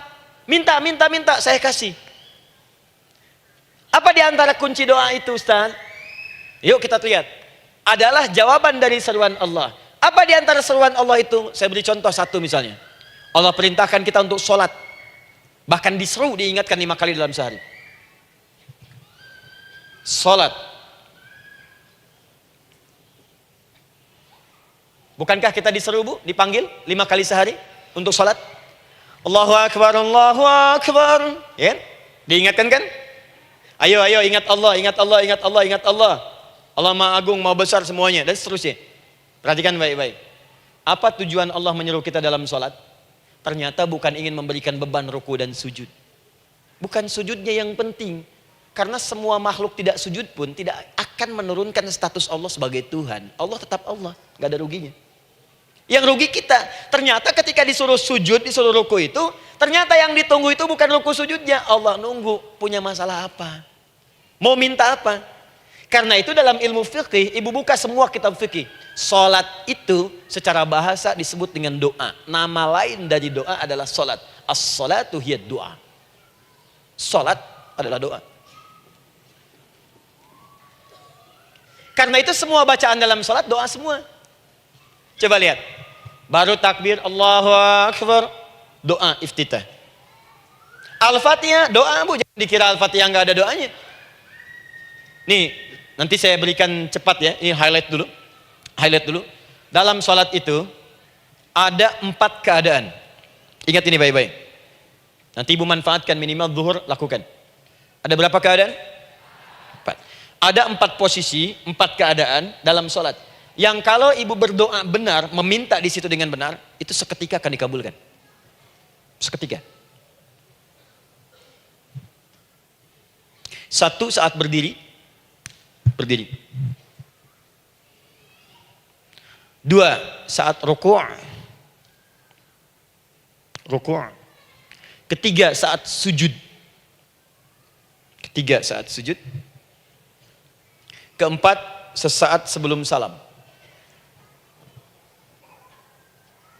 Berdiri, ruku', sujud, sesaat sebelum salam. Baik, sebelum saya bahas lebih jauh, saya ingin sampaikan dulu. Jadi ternyata ketika kita diminta oleh Allah menunaikan sholat, itulah cara kita memohon, Bu. Itulah waktu kita meminta. Dan dahsyatnya dalam sehari itu 5 kali ditungguin, Bu. Mana ada manusia di muka bumi ini buka pintu rumahnya 5 kali sehari cuma untuk memberikan apa yang dibutuhkan. Sesoleh-solehnya Ustadz, gak ada yang mengatakan, ayo 5 kali sehari datang aja ke rumah saya. Kalau butuh apa-apa ambil. Butuh kulkas, ambil kulkasnya. Butuh TV ambil, gak ada begitu. Allah itu maha baiknya, 5 kali sehari dipanggil. Dari subuh sampai zuhur. Kita bangun tidur aja, punya masalah nggak? Ayo minta, disuruh sholat 2 rakaat. Dan sholatnya nggak usah banyak-banyak, 2 rakaat aja dulu supaya nggak ada beban. Itu pun kadang-kadang masih lupa berapa rakaat kita sholat. Ya. Ayo sujud, disuruh minta, punya masalah nggak? Terus dari subuh sampai ke siang dipanggil lagi. Punya masalah lagi nggak? Disuruh zuhur 4 rakaat. Karena waktunya cukup panjang, suruh 4. Ayo minta. Ada masalah apa? Minta sujud kita. Minta mohon. Dari zuhur ke asar, ditanya lagi, ada masalah nggak? Panggil lagi. Ke maghrib sampai ke isya sebelum tidur. Supaya tidurmu enak, masalah nggak ada, tenang, nikmat, nyaman istirahatnya. Ada masalah nggak? Disuruh sholat lagi. Jadi kalau orang paham sholat itu kunci kebahagiaan, dia akan senang menunaikan sholat. Makanya ketika ibu bertanya, kenapa saya sholat? Dijawab oleh muadzin, hayya 'alas shalah, ayo sholat. Kenapa sih sholat? Hayya 'alal falah. Yuk bahagia. Ayo tenang. Yuk dapatkan apa yang kamu inginkan. Falah.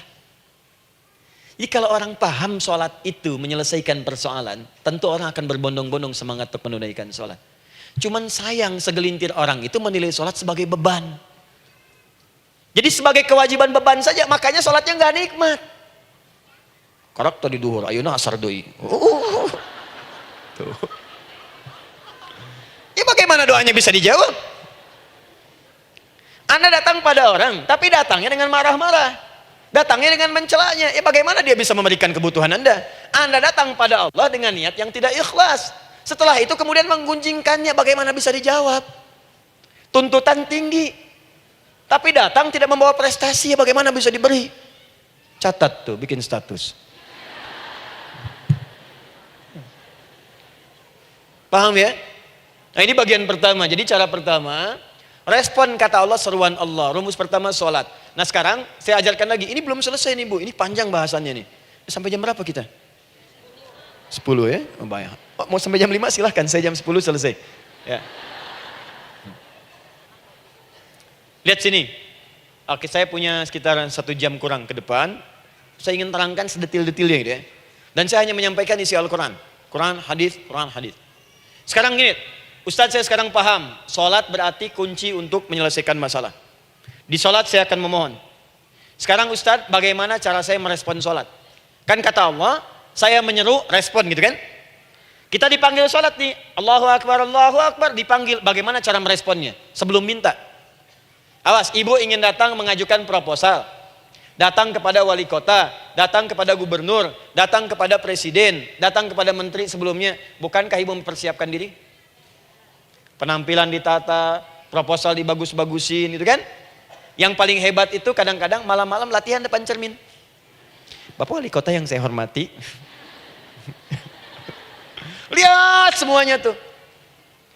Dan yang paling luar biasa, maaf ya, janjian jam 7 dengan Pak Wali Kota, datang jam 6 ke Balai Kota. Sekarang ibu punya janji dengan Allah. Janji itu sudah diketahui sebelum pertemuannya. Kalau tidak percaya, 5 waktu ini ibu sudah hafal Bu. Ya, bahkan disuruh ngapalin oleh Allah. Buka Quran surah ke-4. Surah ibu, surah mama, An-Nisa.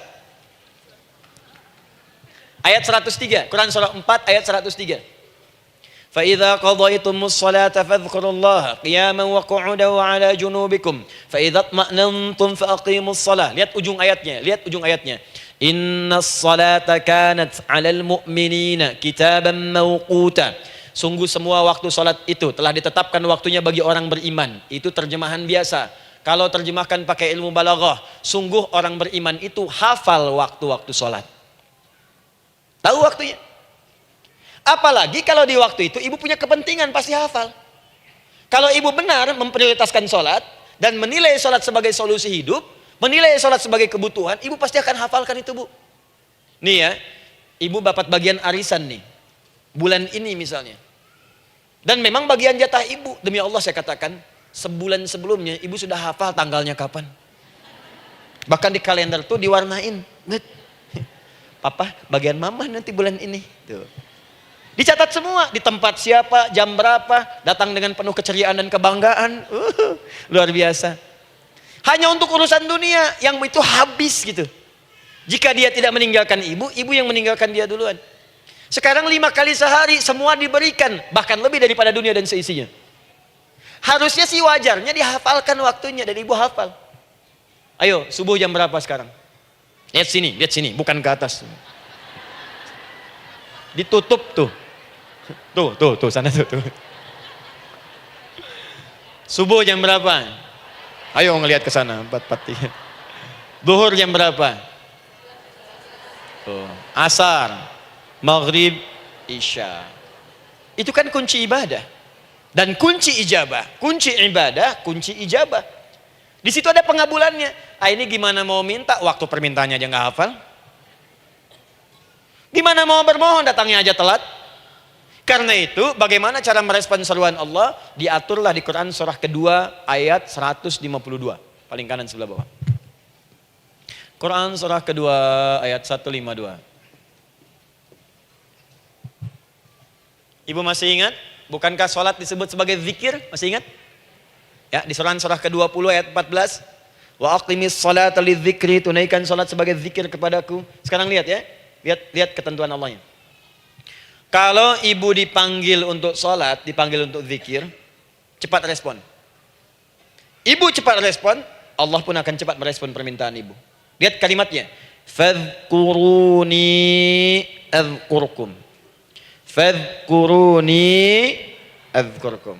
Kalian mengingat saya, maka saya pun akan ingat dengan kalian. Kalian zikir kepada saya, ingat saya, kata Allah, maka saya pun akan ingat kalian. Di antara makna zikir, salat. Jadi kalau ibu salat mengingat Allah dengan cepat, maka Allah pun akan cepat mengingat kita. Contoh.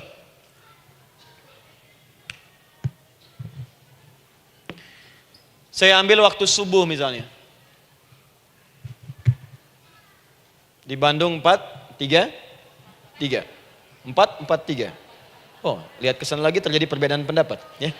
Ada yang 4-3-3, ada yang 4-3-4, ada yang 4-3-5 dan seterusnya. Yang ambil tengah-tengah lah, 4-3-5 misalnya. Orang 4-3-5. Lihat sini, fokus. Allahu Akbar, Allahu Akbar. 4-3-5.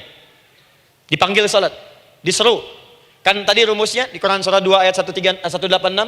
Faliyastajibuli, kalau diseru cepat jawab, gitu kan? Nah, terus diseru 4-3-5 adzan. Allahu Akbar, Allahu Akbar. Begitu diseru, ibu langsung datang. Ya Allah, sudah adzan, seruan nih, saya siap-siap, saya ingin minta sesuatu. Nah, orang yang datang saat dia diseru Allah, dia pun datang kemudian untuk menyerunya, maka Allah pun akan menjawab apa yang ia mohonkan saat ia bermohon kepadanya. Perhatikan. Dipanggil oleh Allah lewat suara muadzin. Allahu Akbar, dia merespon cepat, siap salat. Maka dia pun ketika memanggil Allah, seketika Allah pun akan jawab padanya. Sesuai dengan kadar responnya. Dipanggil saat itu, dia menjawab. Maka Allah pun akan ingat kepadanya hanya saat dia memanggil saja. Di saat panggil, diingat. Panggil, diingat. Jelas? Ini yang hebat. Dipanggil 4-3-5. Allahu Akbar, Allahu Akbar. Dia sudah ingat dari sejak jam 3:45. Dia bangun jam 3. Misal. Padahal belum dipanggil. Datang. Bahkan Masya Allah, melakukan warming up dulu. Tahajud. Istighfar. Baca Al-Quran sebelum dipanggil. Masya Allah Bu, ibu mau datang misalnya ke istana. Janjian jam 7, datang jam 6. Di situ ibu kerjakan yang baik-baik dulu. Wah, lihat. Terus kelihatan CCTV kan? Wah, ini orang bagus banget nih. Mulia, bagus. Sampah diambilin, disapu. Kelihatan. Itu ibu belum datang pun udah dipanggil duluan. Ada orang yang belum dipanggil sudah datang menghadap Allah. Tahajud dia, zikir dulu, istighfar dulu. Ini orang, maaf ya. Walaupun dia belum memanggil Allah, Allah sudah menyelesaikan semua persoalannya. Di orang-orang yang selalu ingat kepada Allah walaupun Allah dalam waktu tidak memanggilnya, maka Allah akan mengingatnya sekalipun orang ini belum bermohon kepadanya. Maka ibu nanti akan temukan orang-orang yang langsung diselesaikan persoalannya oleh Allah bahkan sebelum dia bermohon kepadanya. Ada orang yang seakan gak punya masalah Bu. Bukan gak punya masalah, sebab setiap dia punya masalah, masalahnya diringankan oleh Allah. Seakan-akan gak ada beban. Ah, ini indah hidupnya. Enak. Butuh sesuatu, sebelum nyari, datang. Ada persoalan, senyum dikit, selesai. Orang macet mengeluh, bikin status, dia macet malah senang. Dan hatinya dilapangkan oleh Allah. Bayangkan ada janji rapat jam 9, setengah 9 masih macet. Diprediksi di Google, akan sampai 2 jam lagi. Yang lain mengeluh, telepon sana, telepon sini, ini. Dia enggak aja, lapang aja. Alhamdulillah ya Allah, kasih macet. Murotal, saya mau dengerin surah Al-Baqarah. buka. Hafalin. Partnernya nelpon. Sampai di mana, akhi? Ini sampai di surah Al-Baqarah ayat 186. Tidak ada yang sia-sia dari Allah. Sabar ya di sana. Ya, atau kita bisa koneksikan dari sini apa yang bisa saya selesaikan sekarang di sini sehingga sampai sana kita tinggal kesimpulan saja. Tenang hatinya. Ada gerasak, gerusuk, gelisah gini, telepon sana sini, klaksonin, dasar lampu merah, lama, birunya sebentar. Padahal biru nggak ada, yang ada hijau kan. Jadi kalau sudah begitu enak, Bu. Yang perempuan ada di Quran Maryam. Maryam kan perempuan. Dan Maryam itu bukan nabi, bukan rasul, ingin memberikan pesan kepada ibu, perempuan dimanapun. Tidak harus jadi nabi supaya doa cepat dikabulkan. Tidak harus menjadi rasul. Ini Maryam bukan nabi, bukan rasul. Tapi dia ini luar biasa. Sebelum dipanggil, udah datang. Zikirnya tak terlukiskan. Mohon kepada Allahnya luar biasa. Menjaga diri dari hal yang dilarang oleh Allah. Apa hasilnya? Sebelum diberikan bahkan oleh pamannya, sudah ada kebutuhannya. Quran surah ketiga ayat 37. Kullama dakhala 'alaiha Zakaria al-mihraba wajada 'indaha rizqa. Setiap pamannya mau memberikan kebutuhan Maryam sudah ada di dalamnya, Bu. Sudah ada. Itu luar biasa. Mau makan, makanan ada. Mau anggur, anggur ada. Ya. Wah, itu luar biasa, Bu. Jadi bermohon bahkan sebelum waktunya. Sentuhlah ia tepat di hatimu, maka ia akan jadi milikmu untuk selamanya. Wah. Nah, itu doa tuh. Aduh, mana-mana. Paham? Tuh. Jadi kalau yang standar-standar saja itu biasa. Maka datang sebelum waktunya. Datang. Atau datang pas dipanggil. Standar. Jadi kalau 4-3-5 adzan, Allahu Akbar, Allahu Akbar. Ibu bangun. Siap sholat, siap sholat. Itu standar. Yang dulu bahagia. Naikin lagi levelnya. Yang celaka itu ya ini nih. Dipanggil 4-3-5. Baru bangun 5-3-4.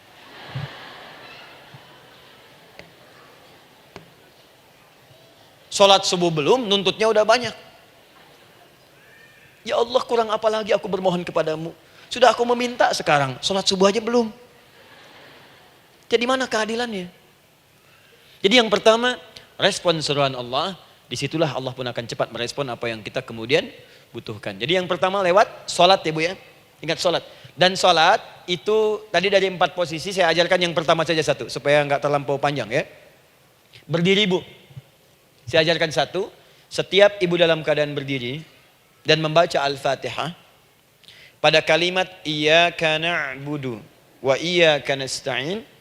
Ingat, pada kalimat iyyaka na'budu wa iyyaka nasta'in, maka sertakanlah di hati kita apa persoalan yang dirasakan untuk bermohon kepada Allah. Saya ajarkan cepat, kalau ibu mau belajar lebih detail, ikuti kajian kami di fikih salat, sifat salat Nabi SAW. Nanti saya terangkan semua dalilnya. Insya Allah sepanjang yang saya ketahui. Baik, dasarnya ini, dasarnya Quran surah ketiga ayat 38 sampai 39. Dan dikuatkan nanti di hadis qudsi. Ibu kenal Nabi Zakaria? Ya kenal ya. Ya selamat lah Bu. Alhamdulillah. Episode ke-15 kenal Nabi Zakaria, luar biasa. Alhamdulillah. Nabi Zakaria punya persoalan, sudah berumah tangga, belum ada keturunan, fisiknya sudah letih, rambutnya sudah memutih, dan mohon maaf istrinya divonis menopause dan mandul. Secara medis klinis. Apa yang beliau kerjakan? Sholat. Dalam sholatnya bermohon kepada Allah. Perhatikan permohonannya. Qala rabbi habli min ladunka dzurriyyatan thayyibah. Ya hunalika da'a Zakaria rabbah. Qala rabbi habli min ladunka dzurriyyatan thayyibah. Innaka sami'ud du'a. Ya Allah, aku bermohon kepadamu, anugerahkan aku keturunan. Semua mengatakan aku gak mungkin punya keturunan. Hanya engkau yang tidak punya batas dalam pemberian. Engkau pasti mendengar doa saya. Kalau pada yang maha mendengar tidak mengabulkan juga, lantas kepada siapa lagi aku mesti memohon? Doa ini dipanjatkan oleh beliau dalam keadaan sholat. Sedang berdiri dalam sholatnya. Jadi ibu maaf ya, tolong jangan salah berpikir. Semua nabi dan rasul, orang soleh sebelumnya itu sholat. Cuma kita lebih sempurna gerakan dan jumlahnya, sempurna. Orang dulu sholat. Nabi Musa sholat, Quran surah 20 ayat 14. Nabi Isa sholat, Quran surah 19 ayat 31 sampai 33. Nabi Ismail sholat, Quran surah 19 ayat ke-55. Semua sholat. Sholat. Nabi Zakaria saat punya masalah, sholat. Dalam berdirinya minta dalam sholatnya. Dari mana Ustadz taunya beliau minta dalam berdiri dalam sholat? Ayat 39-nya baca. Quran surah ketiga ayat 39.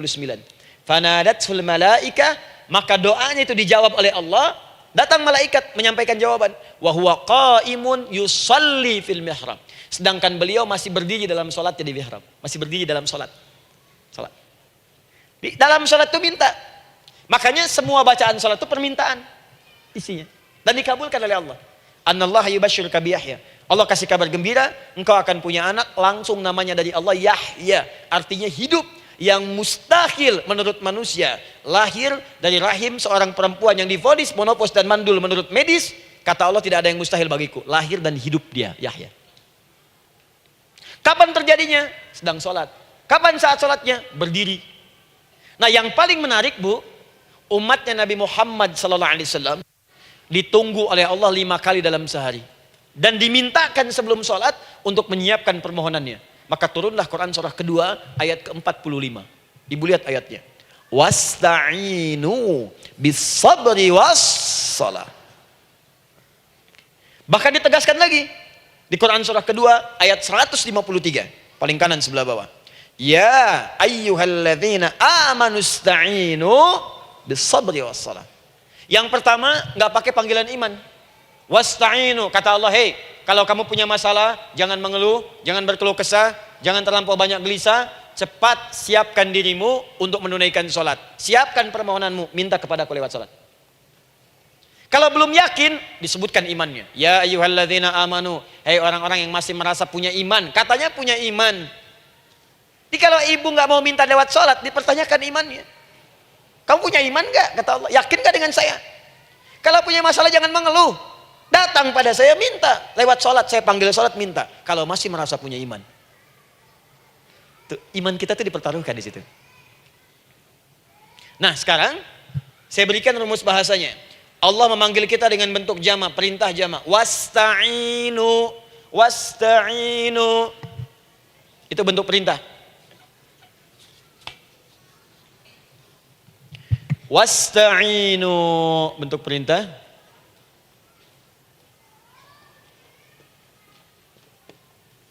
Wasta'inu. Dan jika kalian, perhatikan cara menerjemahkannya, dan jika kalian punya persoalan dalam hidup, punya kebutuhan, maka bergegaslah siapkan dirimu untuk minta kepadaku solusi. Wasta'inu, dan mintalah oleh kalian pertolongan, solusi.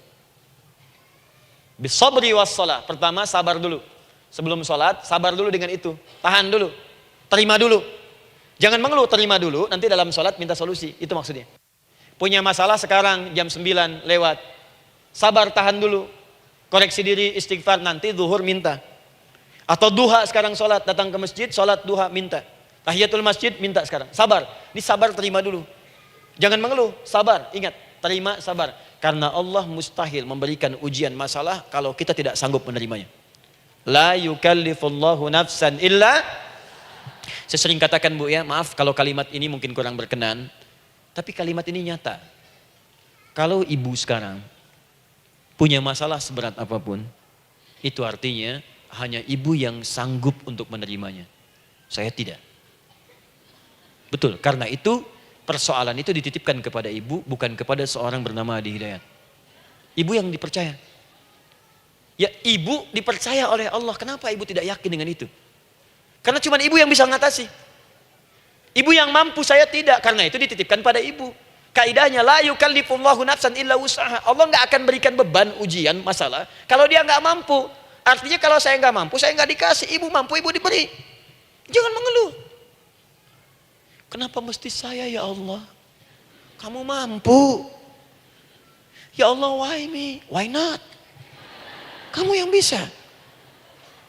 Nah sekarang, wassalah, setelah terima itu, tapi juga jangan terlampau kepedean. Memang cuma saya yang mampu ya, bikin status. Kemudian sholat, kita akan katakan, ya Allah, Engkau perintahkan saya untuk minta tolong. Sekarang saya akan minta kepadamu. Lalu kita katakan, maaf ya Allah, saya sekarang punya masalah, saya ingin bermohon kepadamu, saya ingin minta kepadamu ya Allah. Saya mohon ya Allah. Maaf Bu ya, maaf ya, sebentar. Ibu kalau punya masalah sedikit atau banyak? Banyak. Yang punya masalah ibu saja atau anak juga punya masalah? Kadang-kadang, bukankah anak yang punya masalah ibu yang minta? Bukankah suami yang punya persoalan ibu yang bermohon? Kan? Karena itu, kalau kita ingin memohon kepada Allah dengan persoalan yang kompleks mewakili yang banyak, maka pertama kalimatnya diawali dengan huruf na. Berarti kami, kita, semua. Jelas ya?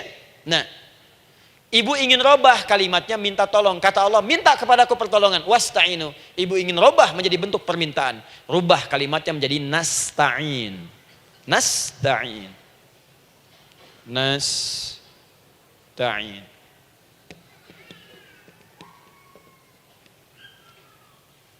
Wasta'inu nasta'in. Minta kepada siapa tadi? Allah. Boleh minta kepada selain Allah? Tidak. Hanya kepada Allah saja? Hanya kepada Allah saja, hanya kepadamu ya Allah, tidak kepada yang lain. Maka kalimatnya menjadi iyyaka. Iyyaka. Hanya kepadamu saja ya Allah. Engkau berjanji kalau ada masalah minta aku berikan. Sekarang hanya kepadamu saja ya Allah aku bermohon. Maka kalimatnya namanya iyyaka nasta'in. Sekarang saya tanya kepada ibu, apakah dalam sholat ibu membaca kalimat iyyaka nasta'in? Tuh. Saya mau tanya, ibu bacanya saat ruku atau saat sujud? Berdiri. Gak ada orang ruku baca kalimat ini. Allahu Akbar, iyyaka na'budu wa iyyaka nasta'in. Berdiri. Iyyaka na'budu wa sekarang saya bacakan hadis qudsinya. Tersambung dari Nabi sallallahu alaihi wasallam. Qala Rasulullah sallallahu alaihi wasallam, qala Allah azza wa jalla. Allah langsung yang berfirman lewat hadis qudsi. Perhatikan bahasanya. Qasamtu shalah baini wa baina 'abdi. Saya bagi dalam salat itu dua bagian, antara hak aku dan hak hambaku. Wali 'abdi ma sa'ala. Dan jika benar hambaku menunaikan kewajibannya dengan baik, menjaga hak-hak aku, maka pada saat itu apapun yang dia minta dalam salat aku akan berikan. Apapun. Kapan itu terjadi? Perhatikan kalimatnya. Idza qala al-'abdu, kalau hamba mulai membaca dalam salatnya, alhamdulillahi rabbil alamin. Alhamdulillahi rabbil alamin. Qala Allah azza wa jalla, seketika Allah menjawab, hamadani 'abdi, hambaku sedang memujiku. Ibu ingat baik-baik Bu ya. Ingat baik-baik. Setiap ibu baca Al-Fatihah dalam salat itu Allah memperhatikan dan menjawab bacaan ibu. Tadi masih ingat ketika saya katakan wa idza sa'alaka 'ibadi anni fa inni qarib, Allah itu dekat. Ya. Wa idza qala al-'abdu ar-rahmanir rahim, kalau hamba melanjutkan ar-rahmanir rahim, qala Allah azza wa jalla, Allah langsung menjawab athna 'alayya 'abdi, hambaku sedang menyanjungku. Wa idza qala al-'abdu maliki yaumiddin, ketika hamba berkata maliki yaumiddin, qala Allah azza wa jalla, Allah menjawab majjadani 'abdi, hambaku sedang mengagungkanku. Sekarang perhatikan kalimat ini. Wa idza qala al-'abdu, jika seorang hamba berkata, iyyaka na'budu wa iyyaka nasta'in, ya Allah, sekarang hamba sholat ibadah atas perintahmu. Dan hamba minta ya Allah, hamba punya masalah, hamba punya persoalan, dan kau janjikan minta dalam sholat. Qala Allah azza wa jalla, Allah jawab, hadza baini wa baina abdi, inilah perjanjian aku dengan hambaku. Wali abdi, kalau hambaku benar sholatnya sampai bacaan ini, masalah apapun yang dia minta sekarang aku akan kabulkan. Dalam berdiri. Cuman sayang, kadang-kadang dalam keadaan ini banyak yang tidak minta. Maka caranya saya sampaikan yang pertama, kalau ibu sudah sampai ke bacaan ini, iyyaka na'budu wa iyyaka nasta'in, sertakanlah dalam hati ibu. Gak usah dilafadzkan. Sertakan ibu punya masalah apa. Atau secara umum minta solusi. Minta. Nabi itu kalau sholat, Nabi SAW kalau sholat, itu kalau baca ayat-ayat Quran, itu seringkali berhenti Bu. Sering berhenti. Kalau dalam ayat doa, beliau berhenti, mohonkan dengan baik. Kalau ayat-ayat surga, minta supaya umatnya ke surga. Ayat-ayat neraka, mohon supaya umatnya dibebaskan dari neraka. Minta. Kesaksiannya banyak. Hudzaifah al-Yamani, pernah sholat di belakang Nabi, begitu. Abdullah bin Mas'ud radhiyallahu ta'ala anhu, sholat di belakang Nabi, begitu. Ubay bin Ka'ab radhiyallahu ta'ala anhu salat di belakang Nabi, begitu. Di kesaksian mereka sama semua.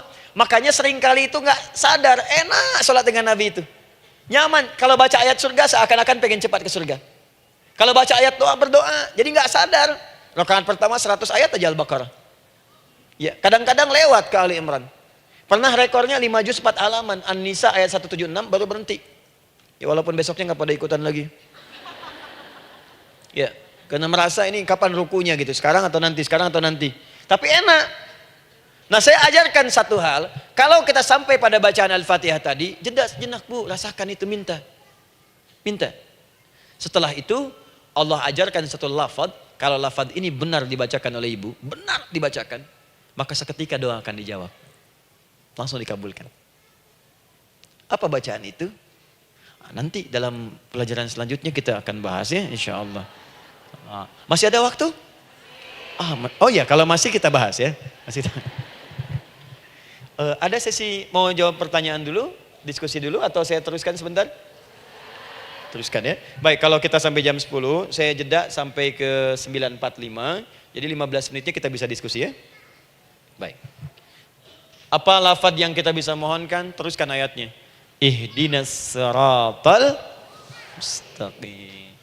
Ihdinas siratal mustaqim. Ihdinas siratal mustaqim. Ini Bu, nanti Ibu lihat dalam kajian tafsir yang kami sampaikan, juga dalam kajian fikih salat saya bahas dengan detail. Di sini singkat saja, singkat padat. Ihdina itu, ya Allah berikan kami hidayah, berikan kami jalan, berikan kami petunjuk, tunjukkan kami jalan yang lurus. Kalimat ihdina asalnya dari kata hidayah. Hidayah, jamaknya hudan. Ihdina, berikan kami hidayah, berikan kami hudan. Kalau tunjukkan kami jalan yang lurus, itu terjemahan Bu. Terjemahan. Kalau ibu ingin makna tafsir per huruf, per kalimat, bahkan per harokat, itu semua ada maknanya. Karena semua kalimat Quran itu mukjizat.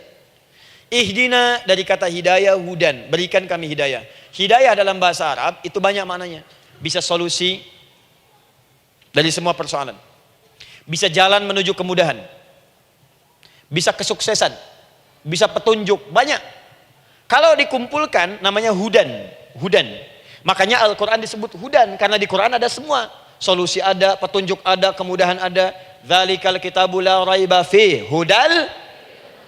Al-Quran hudan. Syahrul Ramadan alladzi unzila fihi al-Quran hudan linnas. Isi Quran semua hudan. Di situ ada solusi. Di situ ada petunjuk.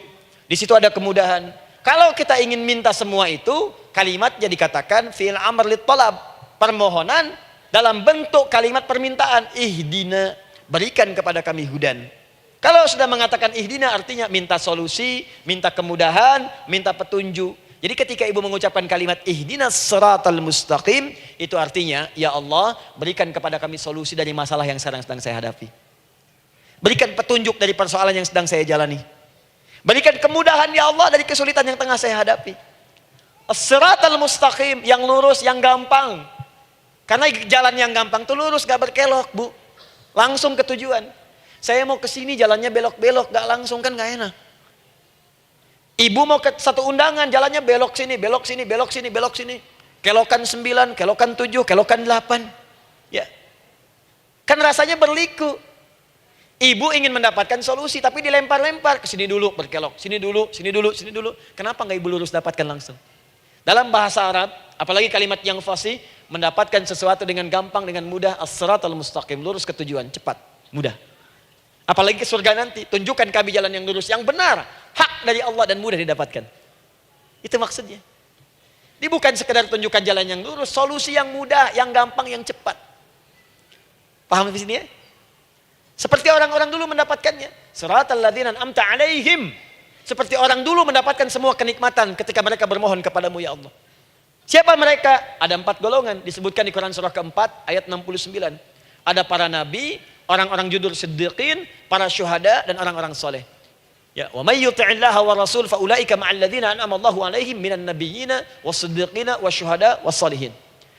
Para nabi dulu berdoa, ya Allah, saya ada masalah, dikabulkan. Kita minta ya Allah, sekarang saya berdoa, tolong kabulkan seperti nabi-nabi dulu dikabulkan.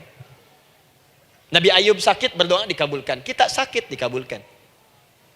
Nabi Ibrahim ada ujian, dikabulkan. Nabi Ibrahim punya ujian dengan anak. Kita ada ujian dengan anak, minta dikabulkan. Anak-anak berselisih, ada yang dendam, yang iri. Seperti anaknya Nabi Yakub. Nabi Yakub berdoa, dikabulkan. Kita minta, dikabulkan. Ada syuhada, berdoa, dikabulkan. Kita minta, dikabulkan. Orang soleh berdoa, minta dikabulkan. Kita minta dikabulkan. Ya Allah, seperti engkau kabulkan doa orang-orang dulu yang melahirkan nikmat, mohon kabulkan kami yang minta sekarang dan mendapatkan kenikmatan itu. Itu maksudnya. Ya, siratal ladzina an'amta alaihim. Siapa an'amta alaihim di sini? Ulaikal ladzina an'amallahu alaihim. Sama persis kalimatnya. Minan nabiyyin was-siddiqin wasyuhada'i was-salihin. Jadi jangan diartikan sebatas terjemahan. Walaupun di musim haji sekarang itu bisa dipakai. Saya tugas 2010 di Mekah. Ada jemaah kesasar, lupa maktab. Kemudian ingin balik, nggak tahu jalan. Dia ketemu askar. Askar nggak bisa bahasa Indonesia, dia nggak bisa bahasa Arab. Tapi dia hafal Al-Fatihah. Datang kepada askar, dia tunjukkan gelangnya. Pak, ihdinas siratal mustaqim. Tunjukkan saya jalan yang lurus. Ikutin gelang. Askar nggak bisa bahasa Indonesia. Dikasih bahasa Arab nggak paham-paham. Tapi askar ini pun cerdas. Dia tunjuk, dia lihat gelangnya. Oh, maktab sana. Siratal ladzina an'amta alaihim ghairil maghdubi alaihim waladdallin. Lurus, jangan belok-belok. Kalau belok nanti engkau tersesat atau dicaci maki orang. Maghdub ya dicela orang. Dhalin tersesat, kan? Jangan dicela, jangan sesat, lurus. Tapi kalau dalam berdoa dalam sholat minta di hati hadirkan. Jelas ya? Itu posisi pertama. Jadi pertama minta lewat sholat. Yang kedua cepat rajin istighfar, Bu. Saya cepat ya, rajin istighfar. Saya ada 7 menit lagi. Ibu rajin istighfar. Astaghfirullah, astaghfirullah, astaghfirullah, astaghfirullah. Itu yang paling singkat. Astaghfirullahaladzim, astaghfirullahaladzim, astaghfirullahaladzim. Itu yang menengah. Astaghfirullahaladzim alladzi la ilaha illa huwal hayyul qayyum wa natubu ilaihi. Astaghfirullahaladzim alladzi la ilaha illa huwal hayyul qayyum wa natubu ilaihi. Astaghfirullahaladzim alladzi la ilaha illa huwal hayyul qayyum wa natubu ilaihi. Itu yang cukup panjang. Ibu rajin istighfar. Orang yang rajin istighfar itu diantara yang disebutkan dalam riwayat-riwayat adalah orang-orang yang cepat dijawab doanya. Hanya dengan istighfarnya. Jadi dia tuh punya keinginan, dia nggak katakan.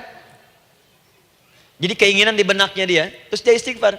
Astagfirullah, astagfirullah, astagfirullah. Itu kalau benar rajin istighfar, seketika dikabulkan. Cepat. Ada seorang yang hidup, ini tukang roti. Di zaman Imam Ahmad bin Hanbal. Saya pernah kisahkan ini di beberapa keadaan. Orang ini, itu ahli istighfar. Jadi maaf ya Bu ya, bukan istighfarnya pas ada keperluan aja, bukan. Ada ta'lim ustaz Adi, sab pertama, astagfirullah, astagfirullah, astagfirullah, bukan. Besok ada arisan, astagfirullah, astagfirullah, bukan. Jadi bukan ada keperluan, istighfar bukan. Orang ini membiasa istighfar. Jadi setiap mengerjakan apapun dia istighfar. Mau minum, bismillah, astagfirullah, astagfirullah. Dia setiap buka adonan, astagfirullah, astagfirullah. Nah satu ketika, Imam Ahmad itu nggak tahu kenapa, pengen datang ke daerah itu. Ya kalau misalnya ibu tinggal di Cicahem, misalnya kan Imam Ahmad tiba-tiba pengen ke Cicahem aja. Terus karena lelah, mampir ke masjid. Istirahat di dalam masjid. Tiba-tiba kata penjaga masjidnya, DKM-nya, marbotnya, ya Syekh, idhab, pergi, nggak boleh tiduran di sini. Kata Imam Ahmad, saya kan cuma numpang istirahat, nggak boleh keluar. Dan dia nggak tahu kalau itu imam besar. Dan Imam Ahmad itu sudah populer Bu, sangat famous, familiar. Cuman orang kan nggak pernah lihat wajahnya. Dulu kan nggak ada Facebook, nggak ada Instagram, nggak ada handphone, nggak ada apa-apa. Jadi kalau orang terima Ahmad, ya Ahmad aja kemana-mana. Oh, no, Imam Ahmad, Imam besar, Imam Syafi'i, Imam besar. Tapi nggak pernah lihat. Sekarang kan udah kelihatan. Ya, udah kelihatan. Sekarang banyak. Makanya orang dulu tuh senang begitu tahu, dikasih tahu Nabi aja ke Madinah, Bu. Gak ada yang tahu kalau itu Nabi Muhammad kalau belum pernah lihat. Karena beliau di bawah, Abu Bakar di atas. Abu Bakar kan naik kan, untanya Nabi. Nabi Muhammad pas di bawah gantian tuh di jalan. Orang mengira yang di atas unta Nabi Muhammad. Padahal Nabi Muhammad yang jalan kaki, nggak kelihatan. Makanya responnya bola ketika tahu Nabi, senang luar biasa. Minta doa, minta ini, minta itu. Orang sekarang tidak. Karena sering banyak lihat di TV, media sosial, begitu ketemu, minta foto. Ini lain kisahnya. Nggak tahu dia, pergi keluar. Kata Imam Ahmad, ya sudah, keluar beliau. Nggak mau ribut. Istirahat di luar. Di pelataran. Di sini juga nggak boleh. Lihat kalimatnya. Barwah, keluar, pergi. Barwah itu kasar, Bu. Begitu kemudian didebat lagi, saya cuma di luar. Rawah itu dari kata roh, Bu. Itu paling kasar. Artinya keluar dengan roh-rohnya sekalian. Rohnya pun jangan di sini. Ya. Jadi kalau ibu nanti di Masjidil Haram misalnya kan, ada kalimat itu artinya kesel bu askarnya. Ya, keluar. Misalnya, idzabi enti. Enggak mau, saya mau di sini. Ya. Barwa, pergi. Sampai ke ruah dengan ruh-ruhnya. Itu artinya ibu disuruh pergi. Ya, bukan jangan mengelak lagi. Ruah. Saya bukan ruah, saya rohayati. Suruh pergi. Pergi. Imam Ahmad pergi tuh akhirnya. Pergi, di jalan kelihatan ada tukang roti tadi. Begitu kelihatan capek lah dipanggil, Syekh, kayaknya lelah istirahat di sini. Dan tukang roti pun nggak tahu kali itu Imam Ahmad. Begitu istirahat, duduk, kelihatan Imam Ahmad setiap buka adonan, astagfirullah. Bikin lagi, astagfirullah. Imam Ahmad tahu faidah itu. Tapi ingin menguji si tukang roti ini, ditanya. Ya akhi, kamu ini kenapa setiap Anda menanam adonan itu, tepung itu, Anda mengucapkan istighfar, astagfirullah. Perhatikan jawabannya. Wallahi demi Allah, tidak pernah saya beristighfar dalam setiap aktivitas saya, kecuali Allah selalu mengabulkan doa yang saya mohonkan. Di setiap minta, astagfirullah, itu dikabulkan. Cuman satu yang sampai sekarang belum terkabul. Apa itu kata Imam Ahmad? Saya ini selalu bermohon kepada Allah, ya Allah, mohon sebelum saya wafat atau setelah ia wafat, pertemukan saya ya Allah dengan Imam Ahmad bin Hambal. Sebelum saya yang wafat atau wafat Imam Ahmad. Kata Imam Ahmad, astagfirullah. Allahu Akbar. Itu mungkin yang memperjalankan saya kemari. Tiba-tiba pengen ke sini, sampai diusir keluar dari rumah Allah dari masjid, sampai di sini karena istighfar Anda. Sayalah Imam Ahmad bin Hambal. Astagfirullah. Imam Ahmad ke situ datang. Tolong jangan lakukan pada saya. Salah di hidayat ya Allah. Astagfirullah. Saya jawab lagi dari sana. La haula wala quwata illa billah. Ini istighfar. Nah, kapan istighfar yang baik? Istighfar yang baik dilakukan setelah tahajud sebelum fajar. Saya ulang ya. Setelah tahajud sebelum fajar. Dalilnya Quran surah ke-51 ayat 18. Baca dari ayat 15 sampai 18-nya. Jadi ibu kalau mau seperti itu, rajin tahajud dulu bu. Tahajud. Setelah itu biasakan istighfar. Itu latihan dulu, itu baru latihan. Ingat ya, istighfar menjelang fajar di waktu sahar, itu baru latihan. Astagfirullah. Nanti kalau sudah banyak latihan, ibu akan refleks. Mau duduk masuk mobil, astagfirullah. Duduk mau makan, astagfirullah. Ya, kadang-kadang ibu mau ambil handphone, astagfirullah. Itu refleks di lisan kita keluar. Ahli istighfar itu nggak direncanakan keluar di lisannya. Astagfirullah. Kalau sudah seperti itu, berbahagialah. Karena apapun kadang ibu inginkan, sepanjang itu ibu butuhkan, seketika dikabulkan. Ya. Yang ketiga, yang terakhir. Sudah 9:45, boleh sedikit? Ya, yang terakhir ya, terakhir.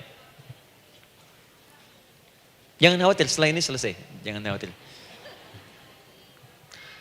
Yang ketiga, ini amalan yang paling dahsyat. Jadi yang pertama minta dikabulkan. Yang kedua baru istighfar dikabulkan. Yang ketiga nggak ngapa-ngapain dijawab. Artinya baru terbersit. Ada keinginan jawab seketika. Amalan yang ketiga ini adalah amalan yang dikerjakan karena cinta kepada Allah Subhanahu wa taala. Mahabbatillah, kecintaan kepada Allah.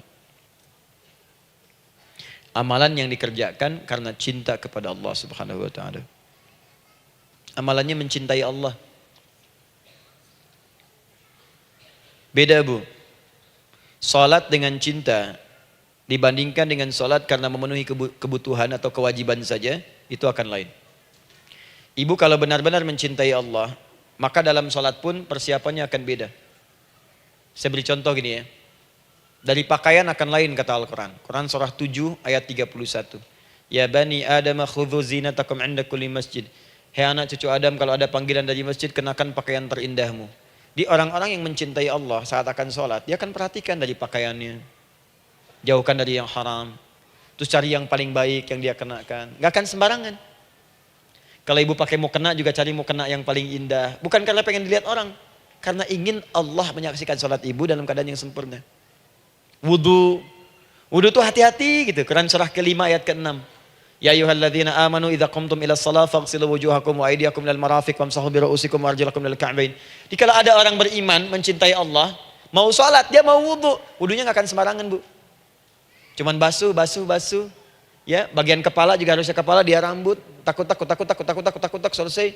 Sampai ke kaki cuma disodorkan di keran, beres. Itu sih, anak kecil juga bisa. Orang ini lain.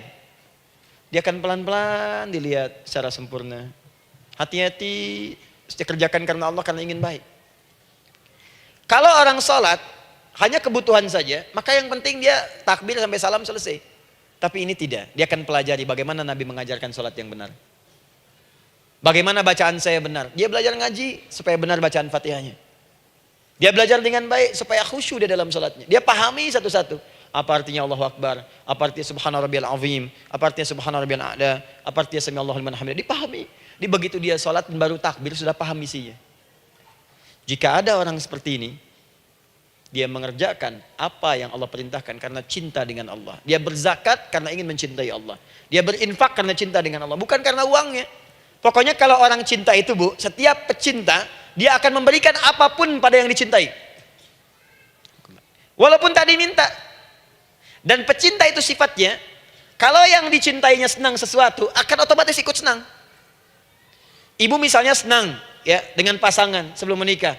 Pasangan senang kucing, ibu akan terpaksa senang kucing. Ibu cinta dengan anak, semua akan diikuti apa yang diinginkan. Seperti itu, cinta itu butuh pembuktian.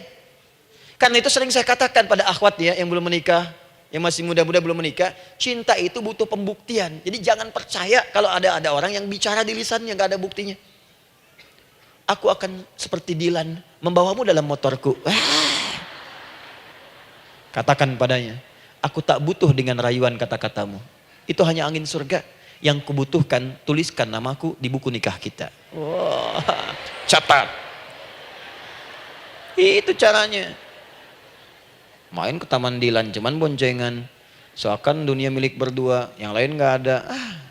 Gombal. Udah ya? Jelas? Jadi amalan yang ketiga ini kerjakan karena Allah.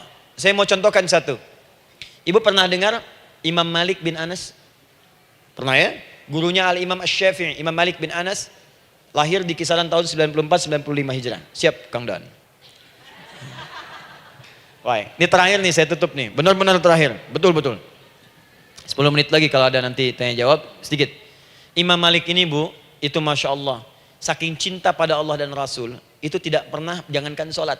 Dalam beliau memberikan fatwa pun akan mencari pakaian yang paling bagus, paling indah.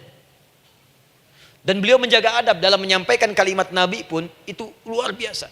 Sampai satu kali pernah pakai jubah bagus, indah, ada lebah menyengat di kepalanya, sedang menyampaikan hadis. Saking hormatnya terhadap hadis Nabi, lebah itu dibiarkan menyengatnya.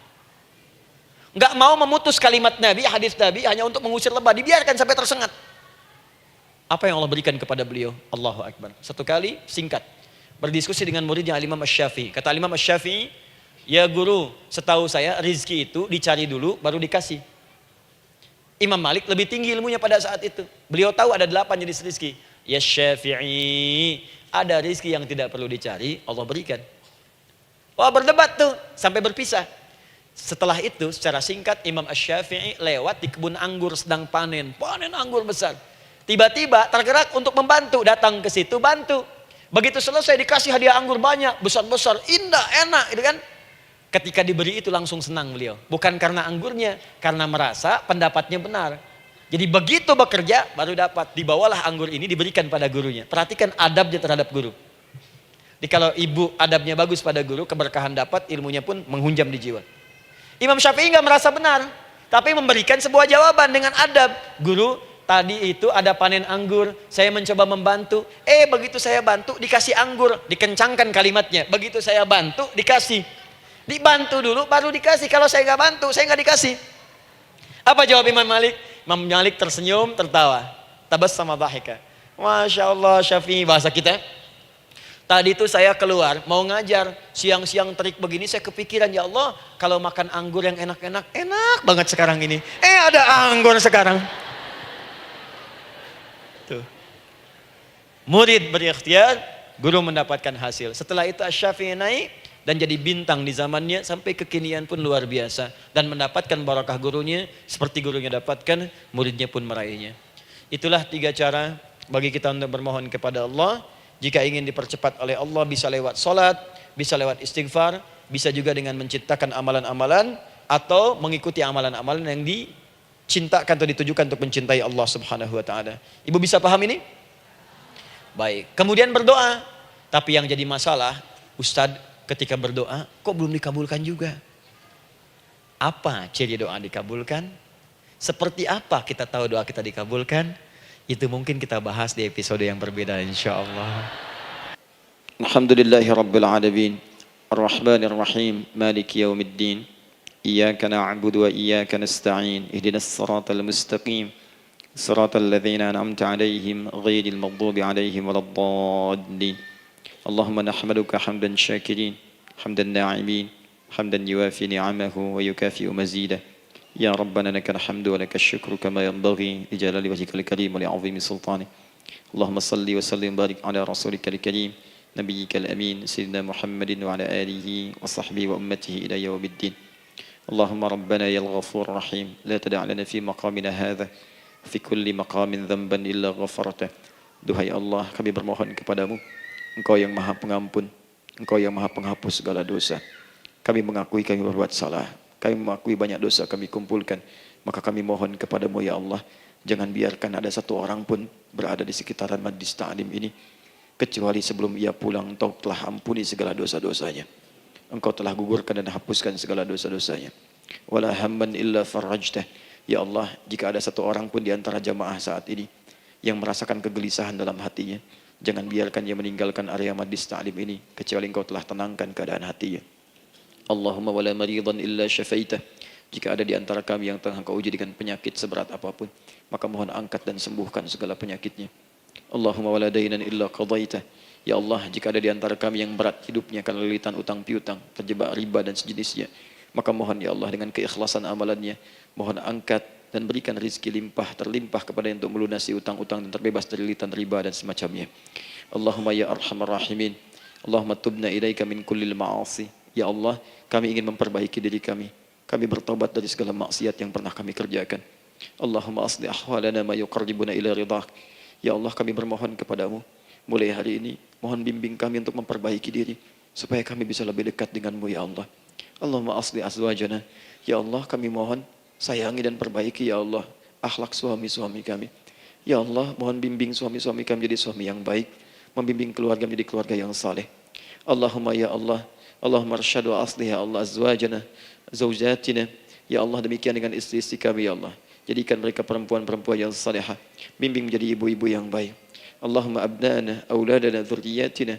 Allahumma aslih lahum li arhamar rahimin yakunu salihin, liyakunu su'ada fid dunya wal akhirah. Ya Allah, anak-anak kami, cucu-cucu kami khawatir berpisah dengan mereka di akhirat nanti. Kami mohon ya Allah, jika memang ada maksiat yang mereka kerjakan karena dosa-dosa kami mohon ampun ya Allah. Perbaiki anak-anak kami, bimbing cucu-cucu kami ya Allah. Jadikan mereka anak-anak saleh, anak-anak yang bisa memberikan mahkota kepada kami di akhirat ya arhamar rahimin. Kami malu dengan anak orang lain yang telah hafal Al-Quran. Kami malu dengan anak orang lain yang telah mampu tahajud. Kami malu dengan anak orang lain yang telah bisa membaca Al-Quran dengan baik. Sedangkan anak kami masih sibuk dengan dunia ya Allah. Kami takut bila wafat tidak bisa memberikan petunjuk kepada mereka dengan izin-Mu. Allahumma ya arhamar rahimin. Allahumma idza kana hunalika baqiyati ayyamina faj'al baqiyata ayyamina ya Allah hayatan thayyibah. Duhai Allah, kami bermohon kepadamu, jika memang terbentang masa kehidupan bagi kami sampai dengan hari esok, maka mohon jadikan sisa-sisa hidup kami lebih baik daripada hari-hari yang sebelumnya.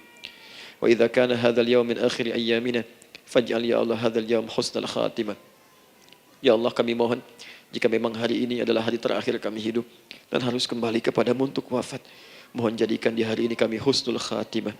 Allahumma qawwi lisanana ila kulli kalimat at-tauhid la ilaha illallah Muhammadur Rasulullah. Ya Allah, kami mohon, jika kelak kami akan wafat, ringankan lisan kami untuk mengucapkan kalimat tauhid la ilaha illallah Muhammadur Rasulullah.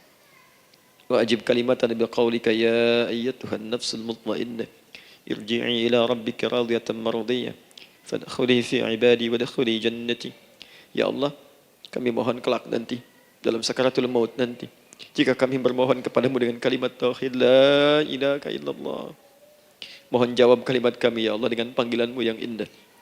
Ya ayyatuhan nafsul mutmainnah. Hai jiwa yang sudah tenang. Irji'i ila rabbika radiyatan mardiyah. Hai cepat pulang menghadap kepada Rabbmu. Hai cepat pulang menghadap kepada Rabbmu. Hai cepat pulang menghadap kepada Rabbmu. Aku ridha dengan semua amalmu. Engkau pun akan ridha dengan semua pemberianku. Adkhuli fi ibadi wadkhuli jannati. Engkau aku masukkan dalam golongan hambaku. Aku siapkan surga untuk menyambutmu. Allahumma ishtaqna bi Rasulillah sallallahu alaihi wasallam. Ya Allah, kami rindu sekali dengan Rasulullah sallallahu alaihi wasallam. Lam na'ish ma'ahu fil hayat wa lam narahu fil manam. Kami belum pernah hidup bersama beliau di dunia, tidak mampu menatapnya di alam mimpi.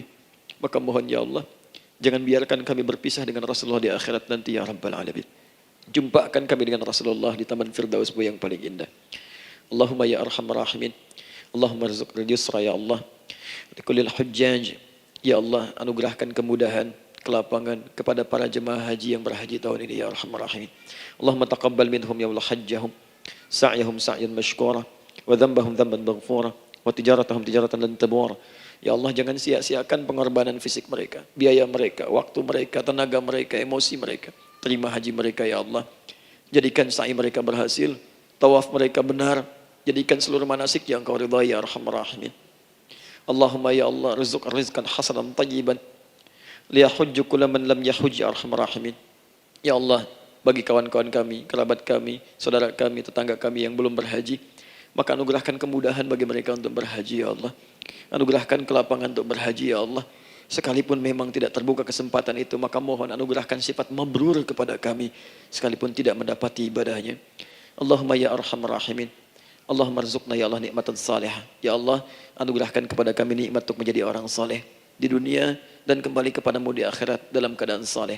Alhiqna bis salihin ma'al ladzina an'amta 'alaihim minan nabiyyin was-siddiqin wasyuhada was-salihin wa hasuna ulaika rafiqa.